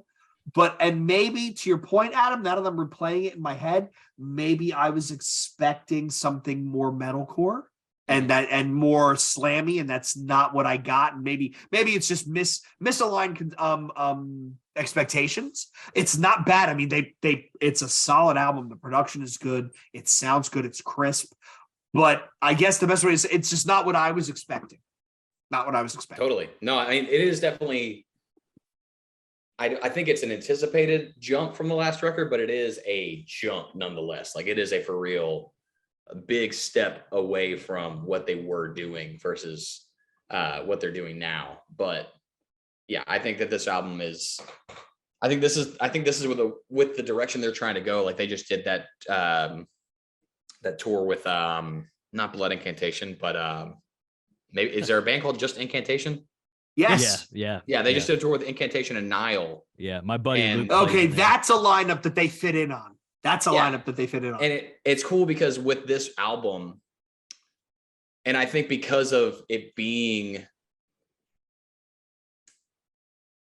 more like American metal, it's a good way of putting it, actually, like versus like death metal and such. Like, it is, with it being very almost like bouncy in a lot of the ways that it grooves and so on, but it being very Texas, and like, it is heavy in its own way, but you can draw a lot of different lines to it from a lot of different inspirations. That's why they're able to do tours like that with Incantation. And then they're starting this coming year with Thy Art Is Murder. See, Like, that makes are- sense. That lineup, them in that lineup makes total sense. Even though I fucking hate Incantation, but that's a different story. No, Not that enough blood in it, you know?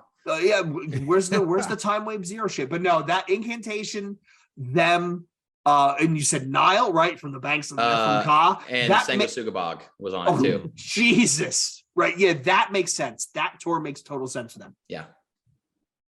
Okay. Definitely heavy as fuck live, though. I don't know. Oh, yeah. I'm gonna have to try and just listen. Yeah, to I'm it. gonna try it again. If all of you promise to try and do Blood Incantation again. Josh, before we go to your last pick, what are some of the records that we didn't talk about that made your list? That 156 Silence record was awesome. Sick band. Yeah. Really? That was a huge disappointment for me. Yeah, Really? me too, man. Oh man, I loved it, dude. And I loved Irrational Pull. That was Yeah. my album of Me the too. year, but I Really? loved This- Irrational Pull Pull more as than well. this one. yeah, But- this one it seemed like the singer has a rhythm. Mhm. He has a rhythm, and that rhythm is followed through the whole album. And I Gotcha. was That's my only looking, critique. yeah, I loved Irrational Pull. Tim was so sick of hearing me fucking talk about that and the Hip Hop Death album in 2020. But yet, yeah, this is I know. I hate to say, because Kyle's a super cool dude, and yeah, they were you so know. cool to talk to. Yeah. like Irrational Pool is just a record. Like, I listened to him, like, it took me a few listens, but this one, I don't even want to say what I think, honestly, because I don't want to sound like a The dick. weird elements to me, the weird elements were missing where they would take a song and go in a different direction. But that's Yeah. neither here nor there. All right, Josh, what else? What else are we going to gripe about? The Pains EP was sick. The No Cure EP was sick. There's basically Adam like nailed all of the ones that I was going to say, because like I was definitely surrounded by that realm of stuff with the guys in Bather, so like I got to hear a lot of those records. The I Am record should have been on my list, but I wouldn't opt out and did the Drug Church for the last one. But definitely that band was on the list of almost on my list. Oh, don't forget Okay. Soul Blind. I forgot to mention Soul Blind. And Soul Blind, But- yeah, Soul Blind, yeah. Yeah, Soul Blind's LP is gonna That make new it famous. Acacia Strain song is sick. Did you guys listen to it? Yo, I gotta listen to that. Dude. Yo. It sounds like more raw Continent. It's incredible, dude. Wow. It's Like, Yeah, it it's is. good. it's some throwback feel too. It gets you a little like, oh, they still got a little, they're still a little upset they about got some, something. yeah, They they got still some got shit some left. pop in Yeah. this. They still got some pop in their step. Yep. Right. If it ain't in life is very long, I don't want to hear it. No. Yeah, dude. Hell yeah. We stayed with Kevin, their drummer, when we were up in upstate, and he played me a couple of the new songs that they finished with Randy, and dude, it's It's I'm definitely ready. taking them back It's- to the old heavy. the stuff. crazy, it's like it's some of the heaviest shit they've done, but it's not like anything they've done before. Right. It's so cool. That band's always going to be cool. Incredible Yeah, band. agreed. Always going to be good. Okay, so and Josh actually buried the lead. His last album is Drug Church Hygiene. What did you think of this one, Adam? I like their last LP better. Cheer, I think it was called. Cheer was fucking phenomenal. Yeah. But this one it does have its songs. I don't like this one like top to bottom as much as the last record, but Drug Church is such a fun band. I got to book them not long, like maybe the week after this record came out. And awesome dudes. I was chatting with I can't remember his name. I was chatting with the guitarist about what the fuck their album art is. Is he the dude who played in Black My Heart? Is that him? I don't. One of them know. did. Yeah. Okay. I think the singer might have. No, he was in what's it called? Self-Defense Family and a bunch of Okay. Yeah, it it was was a really self-defense weird family. bands. Yeah. The guy that I was talking to is relatively young, so I can't imagine him being in Black My Heart. But the way that they got this album art is the photographer who did this went down to a butcher shop and got a bunch of like extra just leftover parts from this butcher and then mixed it in with a bunch of like chopped up fruit. Jesus. And so that's like a fish's eye in a grapefruit. That's what that album cover is. Yeah. And it somehow matches their surf core sound perfectly. But yeah, this band is one of those bands that like, I think after they're done, they'll be kind of like a Title Fight-esque band where people just never stop playing their records. Yeah. Because it's one of those weird things where they don't really go out of their way to be catchy in the vocal delivery, but you still remember it. Yeah, because Patrick can't carry a tune. Very he is as out of tune as can be, but it works. Yeah, it works. Tim, what did you think? I don't even know if you guys want to know what I think of this one. All right, we'll skip Tim. This is like to me. I'm gonna go into it anyway. I can't stand this record, honestly. The vocals are horrible. To me, it seems like this would be one of them bands that's like has the most annoying band members of all time, and they like God. They all wear like I natural deodorant, so they all stink. Like, oh, we only wear natural deodorant. They all drive Subarus and drink fucking little coffees and shit with their finger out. Like, I fucking hated this record. Thank God this podcast is not popular on Twitter. Jesus Christ. I fucking hate this record. Tell me you're bald without telling me you're bald. Holy shit.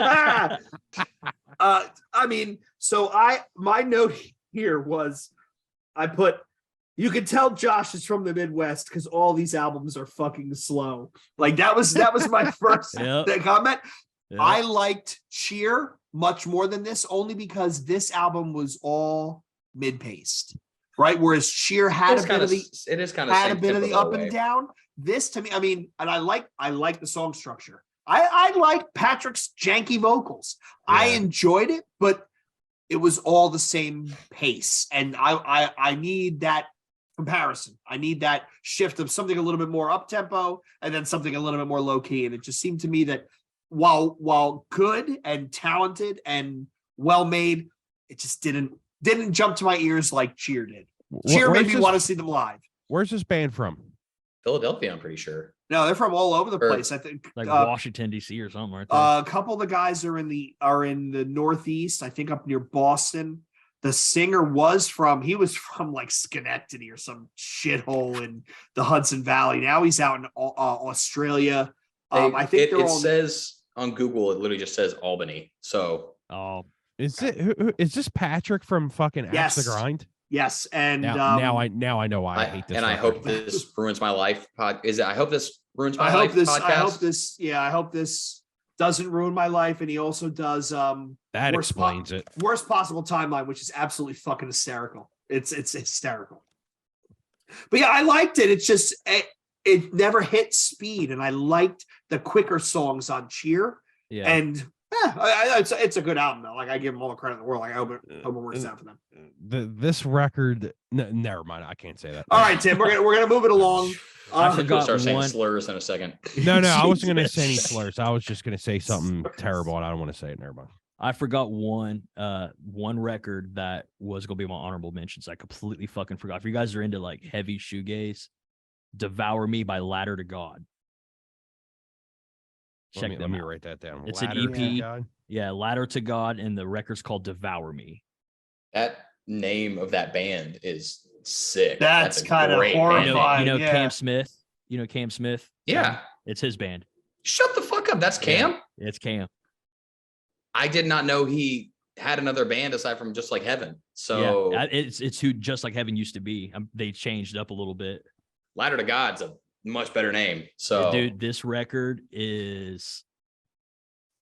We're trying to talk them into doing a tour with Red Temple, Temple Parade sometime. Dude, that record though, front to back is holy fuck. It is good. Good. Speaking of your band, when is that single out? We got 2 singles out. Cherry and Flowers is both out. Oh, they're out. Oh shit. Yeah, Okay. both Yeah. those 2 singles are. All right, let and me the write full, that down. The full record comes out January 4th. Oh, okay, cool. Yeah, I'm gonna put them in my Apple Music. Check them out. Hell yeah. All right. So Tim, before we get to your pick, and I know you and I are doing a long form interview this weekend where we talk about our top 10. What are some of the things that people who may not listen to that episode, what are some of the albums that you would say are near misses for you? Near misses. Shit. Okay. That Foreign Hands EP, Bleed the Dream, was great. Reminded me of like some old Seven Angels, Seven Plagues stuff, which I think that's right is up their alley. missing. I Mm-hmm. love that. I love that. Graphic Nature with New Skin out of the UK. Some really good new metal stuff. A lot of people are jumping on that now. I love that Carved in Stone by Chamber. I thought that was great. The Cruelty Terminal Nation split is fucking amazing. I'd love that. Yeah. That Cruelty band is so fucking good, dude. That was one of them real bands where I slammy hated deathy it. band. Yeah, it was From one of them bands where I Japan? hated it. Yeah. at first. Yeah. I fucking love that band, dude. Yeah, That full dude. length before this is fucking amazing. Yeah, it's like too much to deal with, kind of heavy. yeah. World of Pleasure out of Canada with End Friends. That EP is so good. Just used to Okay. sing for what was her other band? Mortality Fuck. Rate. Yes. Yeah. It was really Yeah. good. Yeah. She is a scary sounding individual. Yes. Yes. Which is funny because she is like one of the kindest people I've ever met in my entire life. But she's a scary sounding individual when she gets on the mic. Speaking of a band like that, Suration put out a single called Joy of Mhm. Creation. That band, dude. Oh my god. If metal, if you want to hear a good metalcore, just listen to Suration because Yeah. that shit is Yeah. that shit is probably one of the best. They're one of the best metalcore bands out right now, in my opinion. Worm with Blue Nothing out of Florida. If you like doomy fucking death metal shit, that's just like guitar solo. Oh, dude, really, dude. Yeah, seriously, it's put that in your really list. that's well done black metal. Is that Well Worm done. WVRM? No, it's just Worm, WORM. It's called Blue Okay. Nothing. They have an EP last year that was in my top records of the year too. So Dude, yeah. Josh, you would okay. really like that stuff. Yeah. I think I listened to that EP last year. Yeah, really good. A Yeah, band that's out of good. Jersey called Bayway just put out an EP called World of Bayway. If you like 1998 fucking hardcore with a really poppy snare, check that stuff out. That's one of the best hardcore bands I think out right now. What else we got here? That Paleface record is incredible. Fear and Dagger. Oh, yo, they're not coming anywhere near Philly. They're coming over with fucking Body Snatcher, them, and I forget who else, but they're not coming anywhere near Philly. They're out in like fucking Oh, that Mechanicsburg. Body Snatcher headliner? Yeah, but it's it's the Halo themed tour that they're doing. It's them. Yeah. Paleface. I shit. want to What say is it's that like tour? Analepsy. Yeah, I think it is Uh, Analepsy actually. What is that fucking tour they're doing? I literally was talking with their singer about it when I saw him in Body Snatcher, Angel Maker, Paleface, and Distant. Angel There you Maker. go. That was the one. In Distant, yeah. Yeah. A record or band everyone always forgets about, Soft Kill with fucking Yeah, Canary Yellow. Yeah. Yeah. Okay. Great fucking record. Darko with Ani. Would you put that Soft Kill higher or lower than the Fleshwater album? That's hard, man. I That's picked the a very Fleshwater hard album. question. Yeah. If you like really good death metal like Dying Fetus, dude, that Organectomy record, really fucking good, man. Yeah. Now below now, really that it's like slamming brutal death, but like it's so tight, dude. Oh man. That's a record where I put it on. I was like, this is like, I laugh at how disgustingly hard it is. What else we got? Wake from Canada with Thought from Descent. That record is fucking pulverizing. Like that beats the shit out of your ears when you listen to it. Fucking Kyle is probably the best singer in extreme metal, I think. That dude's vocals, even live, are just fucking perfect. Like it don't really get much better in his vocals, to tell you the truth. There's I could go on and fucking on, man. Yeah, we'll cap the rest in our one more though I think you guys should check out is the new Kardashev record, Liminal Right. If you like that White Word record, check out the Kardashev stuff. They're out of Arizona. Yeah, really good stuff. And that Fleshwater record too. Well, let's not lie, that's really good as well. That Kardashev album is those guys. That guy can sing and he can fucking sing. Yeah, and I mean, it doesn't sound out of place in their music. Yeah, I mean, yes, yeah. Okay. And if you want to go on like the metal that's on the grid kind of stuff, that new Fallujah record is fucking amazing. So check that out too. But let's get on this. We're doing my last pick record, right? Is No Devotion with No Oblivion. I'm just gonna go out and say this is probably my favorite record of the year. It's an 8-song EP, but I'm gonna put it in records because I just think it's every fucking song is good. And I don't really know what to call it. Like I don't want to call it a synthwave record. I don't want to call it a dream pop record. I don't know what to call it, honestly. What did you guys think? Loved it. It was cool. Yeah. I mean, Jeff from Thursday's the singer. Yeah. Like if people listen, so it's Jeff from Thursday and it's for the dudes from Lost Prophets, and everybody knows who the Lost Prophets are. Mm-hmm. You had the singer who was a fucking scumbag, but I'm just happy that the rest of the guys can come out and do a band that's this good and not get really, killed for it. Cause they didn't do anything bad. So why kill them for it? Honestly. Right. So yeah, they didn't do anything. It's not them. Yeah. But I just think this record is perfect. And every facet of this record is good. It's great driving music. To me, it was like a summer record. Like it's like a good hot weather record, if that makes sense to you guys. The one note I wrote, sexy. Yeah. This album is sexy. 100%. Sounds like sweat dripping off your nose. Yeah. I mean, like I honestly think the first record is better than this one, which was really, really surprising to me, but Permanence. Yeah. Permanence, I think, is an even better record, but I mean, obviously it's my most listened to record of the year. Like I probably listen to it once a day. I don't know. It's just hard because like what do you call it? You know what I mean? I don't know. It's very much.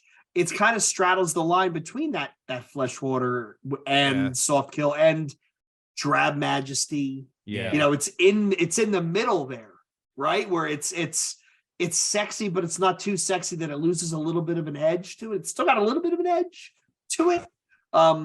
Yeah, Adam, it's like you kind of hear Jeff from Thursday, and you're used to like understanding in a car crash and that stuff. But then you hear him on this stuff, and it's like, dude, like I kind of think this is the better fit for him. Honestly, I don't know why. I just think because I think Jeff is one of the best vocalists in our time. So that's just my opinion. But what did you think, Adam? It's not really my thing. It was decent. I got through it. It's not one that I'll probably revisit just because it's not, like I said, it's not really my style of music. I'm not really big into like the dreamy, like synth wave that's going through right now, but like a dream pop, I kind of call it. I would say it's like dream rock because it's not really that. Like it's got poppy elements, but I wouldn't call them pop songs necessarily. Like I think they're way too long to be pop songs, but they're. I mean, it's obviously like another situation of good musicianship. It's just not my taste, but it's interesting. Like I'm scrolling through their Spotify right now and like their fans also like, or like their related artists and so on. It goes from everything from Pianos Become the Teeth to the Blackout to Thursday to the Callous Dow Boys and Birds in Row and Cave In.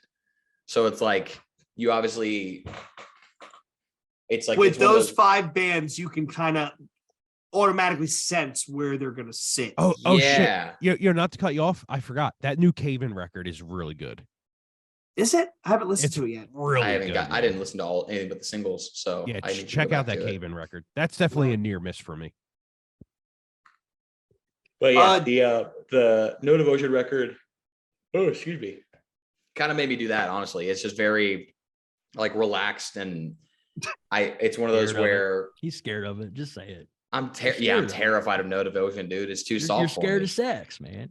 Yeah, Weezer. honestly, I've Weezer. been praying for the day that I get erectile dysfunction so I can just deal with it. Just get it over with. Get it over with, man. Tired of underperforming and letting down everybody. So I'm right there with you, man. Don't worry. yeah. I want to go back and mention one more thing. I'm sorry.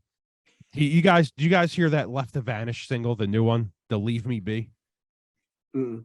So Left to Vanish, it's a Philly band. It's got Bob from A Life Once Lost on vocals. That Love that stuff. band. If you like the gentcore stuff, check that stuff out, man. And Bob's one of the Life Once Lost vocalist. Yeah, I mean it's All right. Bob's one of the fucking nicest dudes ever, and you just listen to it. I don't want to really say shit like that, but like it's very tortured, and it's really Cool. good, man. What did you think, Josh? I loved it, man. That's right up my alley. That kind of stuff. Like, yeah, very sexy, very like relaxing, and plus it's cool to see the Lost Prophet guys come back and do something cool, Right. Yeah. different. It's like, dude, fuck yeah, like they still got some artistic, shit Chops. with them. Yeah, dude. Yeah. I loved it. Yeah. Josh was pelvic thrust in the air when he fell down drunk in February listening That's to what this. it was, man. I was He was just getting that's why he was hurt. fuck me up, he's man. throwing that back out. Yeah. Had the blinds open for the neighbors to see. I think it takes balls to come out and put a record out after all that shit happened too. You know what I mean? Like Absolutely. Yeah, Oh, some yeah. asshole's always gonna want to paint you with that brush. Exactly. Like that's rough, man. Like one dude can ruin like a whole career like that, and then you come back out. It's like people are gonna be like, you had something to do with that kind. You know what I mean? Like Right. it's hard to Yeah. Yeah. People are it's such hard assholes. to take them allegations Unless you're as they lightly, lay dying, and then you're just Who cares at Oh, that point, right? Yeah, they're just like, trash. oh, you're it's just like whatever, whatever, dude. Jeez. Hey, she's still alive, dude. Who She's cares? still alive, man. Fuck it. Yeah, that's the Yeah. craziest shit I ever heard. She's still alive. Fuck that, man. People are amazing. Yeah, so Yeah, check out. you gotta be careful before Tim ruins your whole podcast career with his what did you say about drug church? They sound like they're driving Subarus and they sound annoying. Yeah. Hey, don't get me wrong. I would tour with As They Lay Dying right now. Like, Oh yeah, Frost Coffin's heartbeat. first show ever Yeah. was day one of a Nazareth Dying comeback tour. yeah, insane. Yeah. That's a fucking band that needs to get their ass back in gear because they're Ugh. fucking phenomenal. Okay, so last album, I'm gonna take it home. Kavinsky with Reborn. Josh, you get to go first, dude. Okay, so I have a soft spot for Kavinsky. I didn't know he put out a new record. Love him. How love soft him. is that spot then? Huh? Oh, dude. How soft is that Oh, spot then? So soft, bud. You will feel it. Yeah, let me come on over. Drop the address. I love all this stuff he's done, and this record might be my favorite thing he's ever done, which is wild. Like, this shit was. I listened to it. This is the only record out of all of it that I stopped moving on to the next record to kind of check out and trying to get everything in order for the show. That I went back and was like, nah, I'm gonna put that shit on hold and go back to that record. It was great. It's phenomenal. It's flawless. It's a flawless fucking record. Josh, like me, did you find him through the movie Drive? I 'Cause have a that's where I Drive found him. tattoo. Yeah. No I have shit. a fucking Drive tattoo. Yeah. Fucking. It's just Ryan Gosling's face. It literally is with a hammer. That's awesome. Yeah, I didn't know he put something out either until it popped up in a notification. I was like, ooh. What'd you think, Adam? I didn't realize that he had anything to do with Drive, but that literally was like when I was thinking of like funny, when I knew Josh was gonna be on the podcast, I was like, all right, I gotta try to be funny for this one because that son of a bitch is gonna be here. So one of the funny comparisons I had on this one was it smells like a car that has a bunch of light up, like a whole bunch of light up buttons and a full ashtray with the windows up.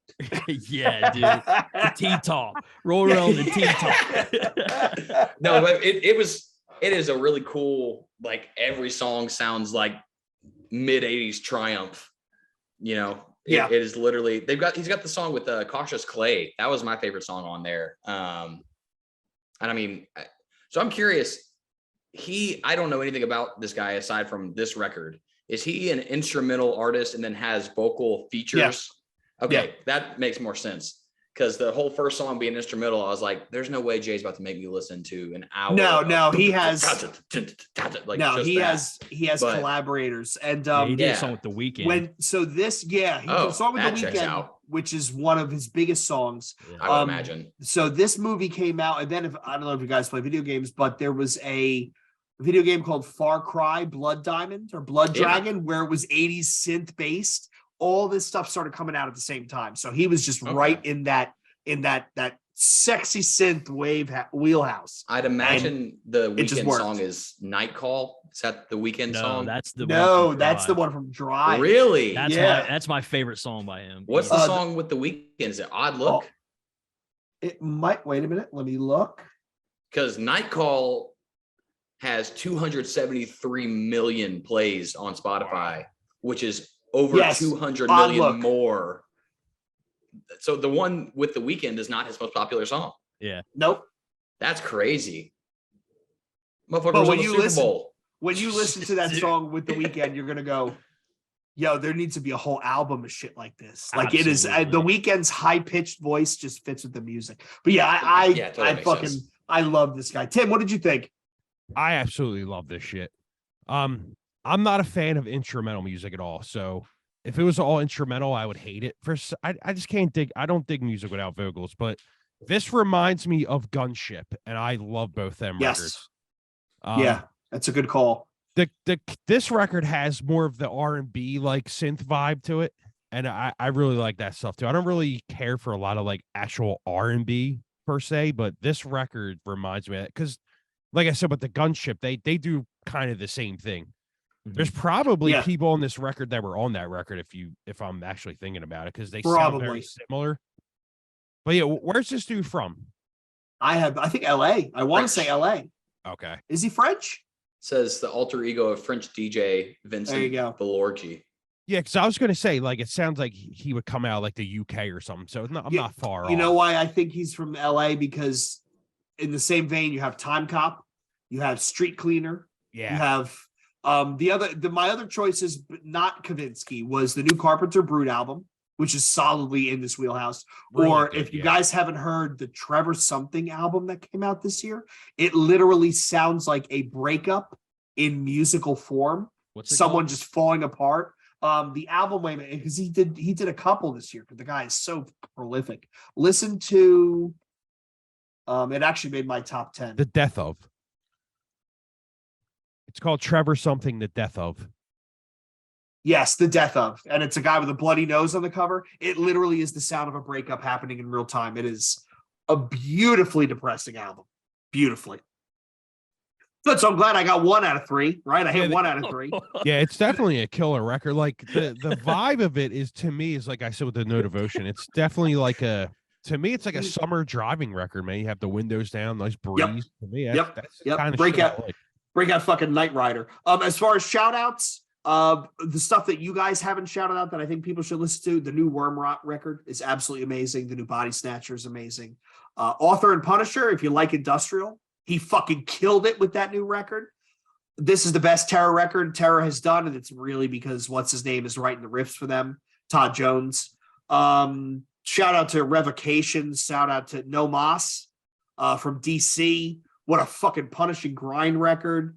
The new Analepsy. Tim is going to hate me when I say this. The new Regulate. I really like the new Regulate, and I think I'm one of the only people that does. The new Morning album from the UK. Yeah, Jillian the morning Carter, was good. Jillian Carter, the Screamo band. Yeah, if you like good screamo, there you go. We got to give a shout out to Mean Pete and Ether Coven because that album is depressingly heavy, That like one's a good one. depressingly heavy. That's a real good one. And as far as bands, I think everybody should be listening to Prowl from Montreal. They're a hardcore band. I think they played LDB 3 years ago. That new album is chock full of awesomeness. Are they from Montreal? Yes. I totally forgot about that Ether Coven record. Dude. Damn, dude. Yep. That band, I saw them. I think at that LDB fest. They played. I might have been at that one. Yeah, they've played a bunch of stuff in the Midwest and stuff. They never come near here. EP wise, the only stuff I would call out that hasn't been called out yet, Cauldron from the UK put out a fucking monster metalcore EP. The End Cult Leader Split.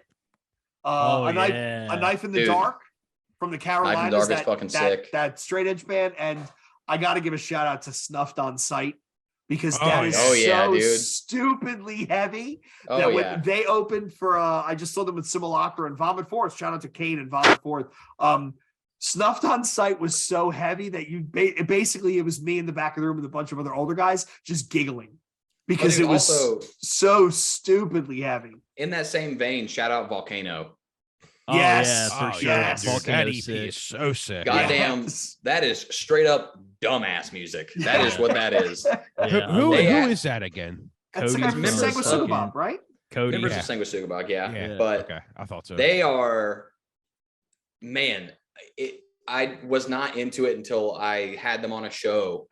And it was that Sanguisugabog headliner that came out to Nashville, and they were one of the openers. And bro, dude set up with a goddamn no kick drum, just double bass on a trigger set. And I was like, this is stupid as fuck. And I am in. This is going to be fucking that ignorant. Shit was so much fun. Oh my God.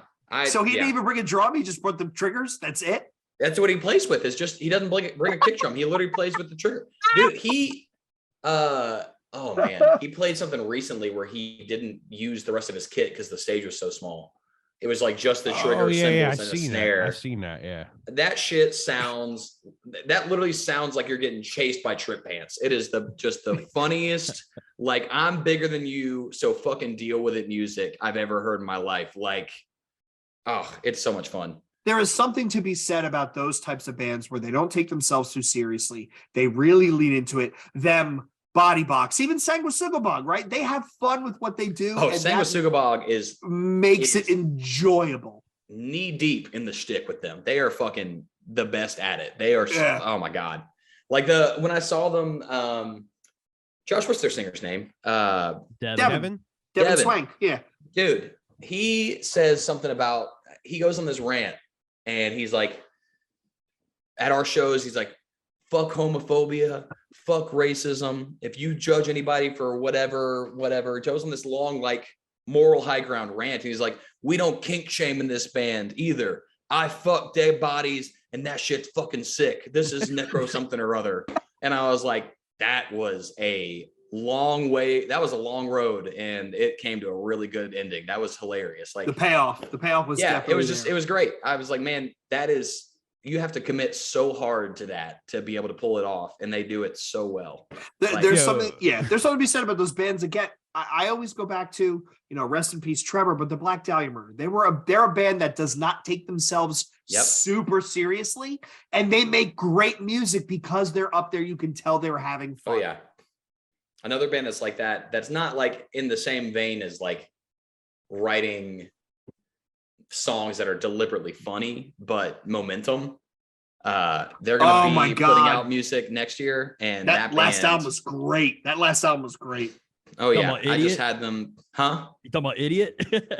No, Momentum. I know. But Idiot is, oh dude, no, actually, let me shout out this band from Nashville. There's a band from Nashville that is just called Idiot. And they have so good. dude, it's absurd. They literally have two songs out. One is called Too Wicked, and it's spelled the number 2 and then W. I see this.